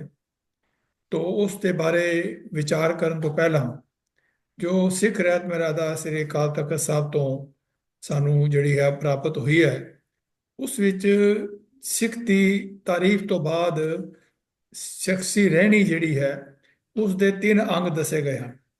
ਇੱਕ ਹੈ ਨਾਮ ਬਾਣੀ ਦਾ ਅਭਿਆਸ, ਦੂਸਰਾ ਹੈ ਗੁਰਮਤਿ ਦੀ ਰਹਿਣੀ ਤੇ ਤੀਸਰਾ ਹੈ ਸੇਵਾ। ਜਦੋਂ ਅਸੀਂ ਨਾਮ ਬਾਣੀ ਦੇ ਅਭਿਆਸ ਦੀ ਗੱਲ ਕਰਦੇ ਹਾਂ ਤਾਂ ਸਾਨੂੰ ਇਹ ਰਹਿਤ ਮਰਿਆਦਾ ਇਹ ਦੱਸਦੀ ਹੈ ਨੰਬਰ 1 ਦੇ ਵਿੱਚ ਕਿ ਸਿੱਖ ਅੰਮ੍ਰਿਤ ਵੇਲੇ ਪਹਿਰ ਰਾਤ ਰਹਿੰਦੀ ਜਾ ਕੇ ਇਸ਼ਨਾਨ ਕਰੇ ਅਤੇ ਇੱਕ ਅਕਾਲ ਪੁਰਖ ਦਾ ਧਿਆਨ ਕਰਦਾ ਹੋਇਆ ਵਾਹਿਗੁਰੂ ਨਾਮ ਜਪੇ। ਸੋ ਇੱਥੇ ਅੰਮ੍ਰਿਤ ਵੇਲੇ ਦੀ ਗੱਲ ਕੀਤੀ ਹੈ ਕਿ ਜਿਸ ਵੇਲੇ ਇੱਕ ਪਹਿਰ ਰਾਤ ਰਹਿੰਦੀ ਹੋਵੇ, 3 ਜਿਹੜੇ ਘੰਟੇ ਹਨ ਉਹਦਾ ਇੱਕ ਪਹਿਰ ਬਣਦਾ ਹੈ। ਤੋਂ ਇਸ ਦੇ ਵਿੱਚੋਂ ਅਗਰ ਅਸੀਂ 3 ਘੰਟੇ ਘਟਾ ਦਈਏ ਤਾਂ ਜੋ ਆਮ ਤੌਰ ਤੇ ਸਾਨੂੰ ਇਹ ਦੱਸਿਆ ਜਾਂਦਾ ਹੈ ਕਿ ਸਵੇਰੇ ਸੂਰਜ ਚੜ੍ਹਨ ਤੋਂ ਪਹਿਲਾਂ 3 ਤੋਂ 6 ਦਾ ਜਿਹੜਾ ਟਾਈਮ ਹੈ ਉਸ ਨੂੰ ਅੰਮ੍ਰਿਤ ਵੇਲੇ ਦੇ ਨਾਂ ਦੇ ਨਾਲ ਸਾਨੂੰ ਜਿਹੜਾ ਦੱਸਿਆ ਜਾਂਦਾ ਹੈ। ਆਓ ਥੋੜੀ ਸੰਖੇਪ ਵਿਚਾਰ ਹੋਰ ਕਰੀਏ ਕਿ ਜਦੋਂ ਅਸੀਂ ਪੁਰਾਤਨ ਗੁਰਸਿੱਖਾਂ ਦੇ ਜੀਵਨ ਵੱਲ ਨਜ਼ਰ ਮਾਰਦੇ ਹਾਂ ਤਾਂ ਉਹਨਾਂ ਦੇ ਜੀਵਨ ਵਿੱਚ ਇੱਕ ਖਾਸ ਗੱਲ ਜਿਹੜੀ ਮਿਲਦੀ ਹੈ ਕਿ ਉਹ ਅੰਮ੍ਰਿਤ ਵੇਲੇ ਉੱਠਣ ਦੇ ਨੇਮ ਦੇ ਪਾਬੰਦ ਸਨ। ਅੱਜ ਜੇ ਸਾਡੇ ਜੀਵਨ ਵਿੱਚ ਆਤਮਿਕ ਪੱਖ ਤੋਂ ਗਿਰਾਵਟ ਆ ਰਹੀ ਹੈ ਤਾਂ ਇਸ ਦਾ ਕਾਰਨ ਅੰਮ੍ਰਿਤ ਵੇਲੇ ਉੱਠਣ ਦੇ ਨੇਮ ਦੀ ਉਲੰਘਣਾ ਕਰਨਾ ਹੈ। ਜੇ ਅੱਜ ਸਾਡਾ ਮਨ ਗੁਰਬਾਣੀ ਸੁਣਨ ਪੜ੍ਹਨ ਵਿੱਚ ਇਕਾਗਰ ਨਹੀਂ ਹੋ ਰਿਹਾ ਤਾਂ ਇਸ ਦਾ ਕਾਰਨ ਅੰਮ੍ਰਿਤ ਵੇਲਾ ਗੁੰਜਾ ਦੇਣਾ ਹੀ ਹੈ। ਗੁਰੂ ਰਾਮਦਾਸ ਪਾਤਸ਼ਾਹ ਜੀ ਨੇ ਗੁਰਸਿੱਖ ਦੇ ਜੀਵਨ ਦਾ ਜੋ ਰੋਜ਼ਾਨਾ ਟਾਈਮ ਟੇਬਲ ਉਲੀਕਿਆ ਹੈ ਉਸ ਅਨੁਸਾਰ ਅੰਮ੍ਰਿਤ ਵੇਲੇ ਉੱਠਣਾ ਸਭ ਤੋਂ ਪਹਿਲਾ ਨਿਯਮ ਹੈ। ਆਪ ਜੀ ਦਾ ਫਰਮਾਨ ਹੈ ਕੌੜੀ ਕੀ ਬਾਤ ਮਹਿਲਾ ਚੌਥਾ ਪੰਨਾ 305 ਦੇ ਉੱਪਰ, ਗੁਰ ਸਤਿਗੁਰ ਕਾ ਜੋ ਸਿੱਖ ਅਖਾਏ ਸੋ ਭਲਕੇ ਉਠ ਹਰ ਨਾਮ ਤੇ ਆਵੈ, ਉਦਮ ਕਰੇ ਭਲਕੇ ਪ੍ਰਭਾਤੀ ਇਸ਼ਨਾਨ ਕਰੇ ਅੰਮ੍ਰਿਤਸਰ ਨਾਵੈ, ਉਪਦੇਸ਼ ਗੁਰੂ ਹਰ ਹਰ ਜਪ ਜਾਪੈ ਸਭ ਕਿਲ ਵਿਖ ਪਾਪ ਦੋਖ ਲੈ ਜਾਵੇ। ਸਿੱਖ ਧਰਮ ਦੇ ਮਹਾਨ ਵਿਦਵਾਨ ਤੇ ਉੱਚੇ ਸੁੱਚੇ ਗੁਰਮਤਿ ਪ੍ਰਚਾਰਕ ਭਾਈ ਸਾਹਿਬ ਭਾਈ ਗੁਰਦਾਸ ਜੀ ਨੇ ਵੀ ਗੁਰੂ ਸਾਹਿਬ ਦੇ ਉਪਰੋਕਤ ਫਰਮਾਨ ਨੂੰ ਆਪਣੀਆਂ ਵਾਰਾਂ ਵਿੱਚ ਦਰਜ ਕਰਕੇ ਇਸ ਦੀ ਵਿਆਖਿਆ ਇਸ ਪ੍ਰਕਾਰ ਕੀਤੀ ਹੈ। ਗੁਰਸਿੱਖ ਭਲਕੇ ਉੱਠ ਕਰ ਗੁਰਸਿੱਖ ਭਲਕੇ ਉੱਠ ਕਰ ਅੰਮ੍ਰਿਤ ਵੇਲੇ ਸਰ ਨਵੰਦਾ, ਗੁਰ ਕੈ ਬਚਨ ਉਚਾਰ ਕੈ ਧਰਮਸਾਲ ਦੀ ਸੁਰਤ ਕਰਨ ਦਾ, ਸਾਧ ਸੰਗਤ ਵੀ ਜਾਏ ਕੈ ਗੁਰਬਾਣੀ ਦੇ ਪ੍ਰੀਤ ਸੁਣਨ ਦਾ। ਤੋਂ ਭਾਵ ਅੰਮ੍ਰਿਤ ਵੇਲੇ ਉੱਠ ਕੇ ਕੀ ਕਰਨਾ ਹੈ? ਉਪਰੋਕਤ ਵਿਚਾਰ ਤੋਂ ਇਹ ਸਿੱਟਾ ਨਿਕਲਦਾ ਹੈ ਕਿ ਗੁਰੂ ਸਾਹਿਬ ਉਸ ਵਿਅਕਤੀ ਨੂੰ ਹੀ ਸਿੱਖ ਮੰਨਣ ਲਈ ਤਿਆਰ ਹਨ ਜੋ ਅੰਮ੍ਰਿਤ ਵੇਲੇ ਉੱਠ ਕੇ ਇਸ਼ਨਾਨ ਕਰਦਾ ਹੈ ਤੇ ਫਿਰ ਅਕਾਲ ਪੁਰਖ ਵਾਹਿਗੁਰੂ ਦੀ ਸਿਫਤ ਸਲਾਹ ਉਸ ਦੇ ਨਾਮ ਸਿਮਰਨ ਵਿੱਚ ਜੁੜ ਜਾਂਦਾ ਹੈ। ਇਸ ਲਈ ਜਿਸ ਵੀ ਮਨੁੱਖ ਨੇ ਆਪਣੇ ਆਪ ਨੂੰ ਸਿੱਖ ਅਖਵਾਉਣਾ ਹੈ ਉਸ ਵਾਸਤੇ ਅੰਮ੍ਰਿਤ ਵੇਲੇ ਉੱਠਣਾ ਤੇ ਆਤਮਿਕ ਰਹਿਤ ਰੱਖਣੀ ਉਤਨੀ ਹੀ ਜ਼ਰੂਰੀ ਹੈ ਜਿੰਨਾ ਕਿ ਅਸੀਂ ਬਾਕੀ ਰਹਿਤਾਂ ਜਿਹੜੀਆਂ ਰੱਖਦੇ ਹਾਂ। ਅੰਮ੍ਰਿਤ ਵੇਲਾ ਐਸਾ ਸਮਾਂ ਹੈ ਜਦੋਂ ਮਨੁੱਖ ਦਾ ਮਨ ਇਕਾਗਰ ਹੁੰਦਾ ਹੈ। ਇਹ ਜਿਹੜੀ ਗੱਲ ਮੈਂ ਆਪ ਜੀ ਨਾਲ ਸਾਂਝੀ ਕਰਨ ਲੱਗਾ, ਇਸ ਨੂੰ ਮੈਂ ਬੇਨਤੀ ਕਰਾਂਗਾ ਕਿ ਬੜੇ ਧਿਆਨ ਨਾਲ ਸੁਣੋ। ਅੰਮ੍ਰਿਤ ਵੇਲਾ ਐਸਾ ਸਮਾਂ ਹੈ ਜਦੋਂ ਮਨੁੱਖ ਦਾ ਮਨ ਇਕਾਗਰ ਹੁੰਦਾ ਹੈ ਤੇ ਪਰਮਾਤਮਾ ਦੀ ਯਾਦ ਵੀ ਸਹਿਜੇ ਹੀ ਜੁੜ ਸਕਦਾ ਹੈ। ਫਿਰ ਜਿਵੇਂ ਜਿਵੇਂ ਦਿਨ ਚੜ੍ਹਦਾ ਹੈ ਮਨੁੱਖ ਦੇ ਮਨ ਦੀ ਬਿਰਤੀ ਖਿਲਰ ਜਾਂਦੀ ਹੈ, ਮਨ ਕਈ ਪਾਸੇ ਦੌੜਨਾ ਸ਼ੁਰੂ ਕਰ ਦਿੰਦਾ ਹੈ। ਮਨੁੱਖ ਦੀ ਬਿਰਤੀ ਖਿਲਰ ਜਾਂਦੀ ਹੈ, ਮਨੁੱਖ ਦੁਨੀਆ ਦੇ ਧੰਦਿਆਂ ਵਿੱਚ ਐਸਾ ਖਚਿਤ ਹੋ ਜਾਂਦਾ ਹੈ ਕਿ ਫਿਰ ਉਹਨਾਂ ਵਿੱਚੋਂ ਉਸ ਦਾ ਨਿਕਲਣਾ ਔਖਾ ਹੋ ਜਾਂਦਾ ਹੈ।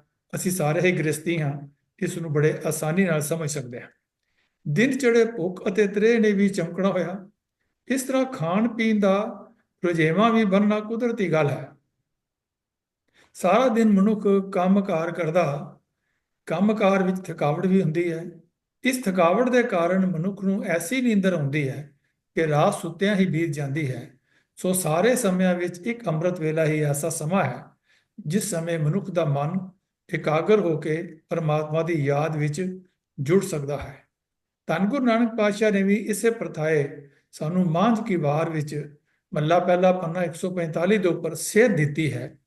ਸਬਾਹੀ ਸਲਾਹ ਜਿਨੀ ਧਿਆਇਆ ਇੱਕ ਮਨ, ਸੇਈ ਪੂਰੇ ਸ਼ਾਹ ਵਕਤੈ ਉੱਪਰ ਲੜ ਮੂਏ, ਦੂਜੇ ਬਹੁਤੇ ਰਾਹ ਮਨ ਕੀਆਂ ਮਤੀ ਖਿੰਡੀਆਂ, ਬਹੁਤੇ ਪਏ ਅਸਗਾ ਗੋਤੇ ਖਾਏ ਨਾ ਨਿਕਲੇ। ਭਾਵ ਜੋ ਮਨੁੱਖ ਸਵੇਰੇ ਅੰਮ੍ਰਿਤ ਵੇਲੇ ਹੀ ਪ੍ਰਭੂ ਦੀ ਸਿਫਤ ਸਲਾਹ ਕਰਦੇ ਤੇ ਇੱਕ ਮਨ ਹੋ ਕੇ ਪ੍ਰਭੂ ਨੂੰ ਸਿਮਰਦੇ ਹਨ ਤੇ ਇਸ ਤਰ੍ਹਾਂ ਅੰਮ੍ਰਿਤ ਵੇਲੇ ਉੱਠ ਕੇ ਆਪਣੇ ਮਨ ਨਾਲ ਜੰਗ ਕਰਦੇ ਹੋਏ ਆਲਸ ਵਿੱਚੋਂ ਨਿਕਲ ਕੇ ਬੰਦਗੀ ਦਾ ਆਹਾਰ ਕਰਦੇ ਹਨ, ਅਸਲ ਵਿੱਚ ਉਹ ਮਨੁੱਖ ਹੀ ਪੂਰੇ ਸ਼ਾਹ ਹਨ।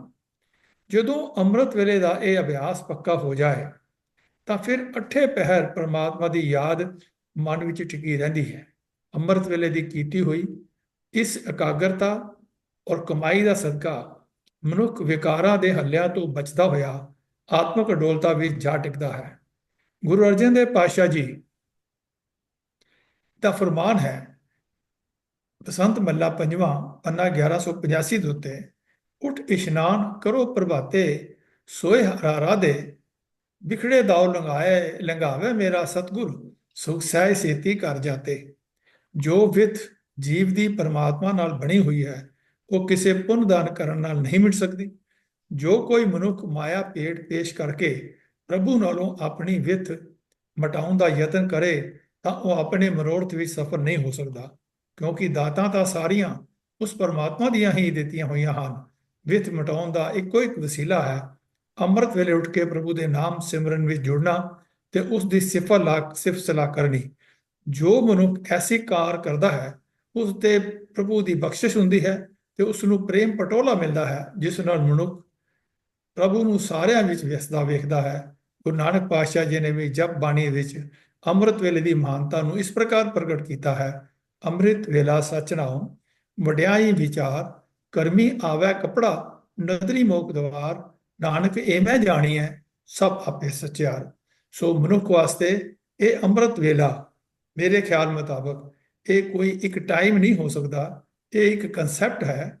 ਔਰ ਉਸ ਕਨਸੈਪਟ ਦੇ ਵਿੱਚ ਜਿਸ ਵੇਲੇ ਮਨੁੱਖ ਨੇ ਆਪਣੀਆਂ ਮਨ ਬਿਰਤੀਆਂ ਨੂੰ ਵਿੱਚ ਨਾ ਖੰਡਨ ਤੋਂ ਰੋਕਿਆ ਹੋਵੇ, ਉਹ ਸਮਾਂ ਹੀ ਜਿਹੜਾ ਜਿਸ ਨੂੰ ਆਮ ਤੌਰ ਤੇ ਅੰਮ੍ਰਿਤ ਵੇਲਾ ਕਹਿੰਦੇ ਹਨ, ਉਸ ਵੇਲੇ ਬੈਠ ਕੇ ਗੁਰਬਾਣੀ ਨੂੰ ਪੜ੍ਹਨਾ ਹੈ, ਗੁਰਬਾਣੀ ਨੂੰ ਸਮਝਣਾ ਹੈ ਔਰ ਫਿਰ ਸਿਫਤ ਸਲਾਹ ਕਰਨੀ ਹੈ। ਸਿਫਤ ਸਲਾਹਣ ਅੰਮ੍ਰਿਤ ਵੇਲਾ, ਇਹ ਵੀ ਸਾਨੂੰ ਹਦਾਇਤ ਗੁਰਬਾਣੀ ਦੇ ਵਿੱਚ ਹੈ। ਤੋ ਅੰਮ੍ਰਿਤ ਵੇਲੇ ਉੱਠ ਕਰਕੇ ਕਰਨਾ ਕੀ ਹੈ, ਵਡਿਆਈਆਂ ਦੀ ਵਿਚਾਰ ਕਰਨੀ ਹੈ। ਤੇ ਜੇ ਇਹ ਅਭਿਆਸ ਪੱਕਾ ਹੋ ਜਾਏ ਤੇ ਫਿਰ ਉਸ ਸਮੇਂ ਤੋਂ ਸਾਰਾ ਦਿਨ ਵਿੱਚ ਵੀ 8 ਪੈਰ ਪ੍ਰਭ ਸਦਾ ਹਜੂਰੇ, ਕਹੋ ਨਾਨਕ ਸੇਈ ਜਨ ਪੂਰੇ।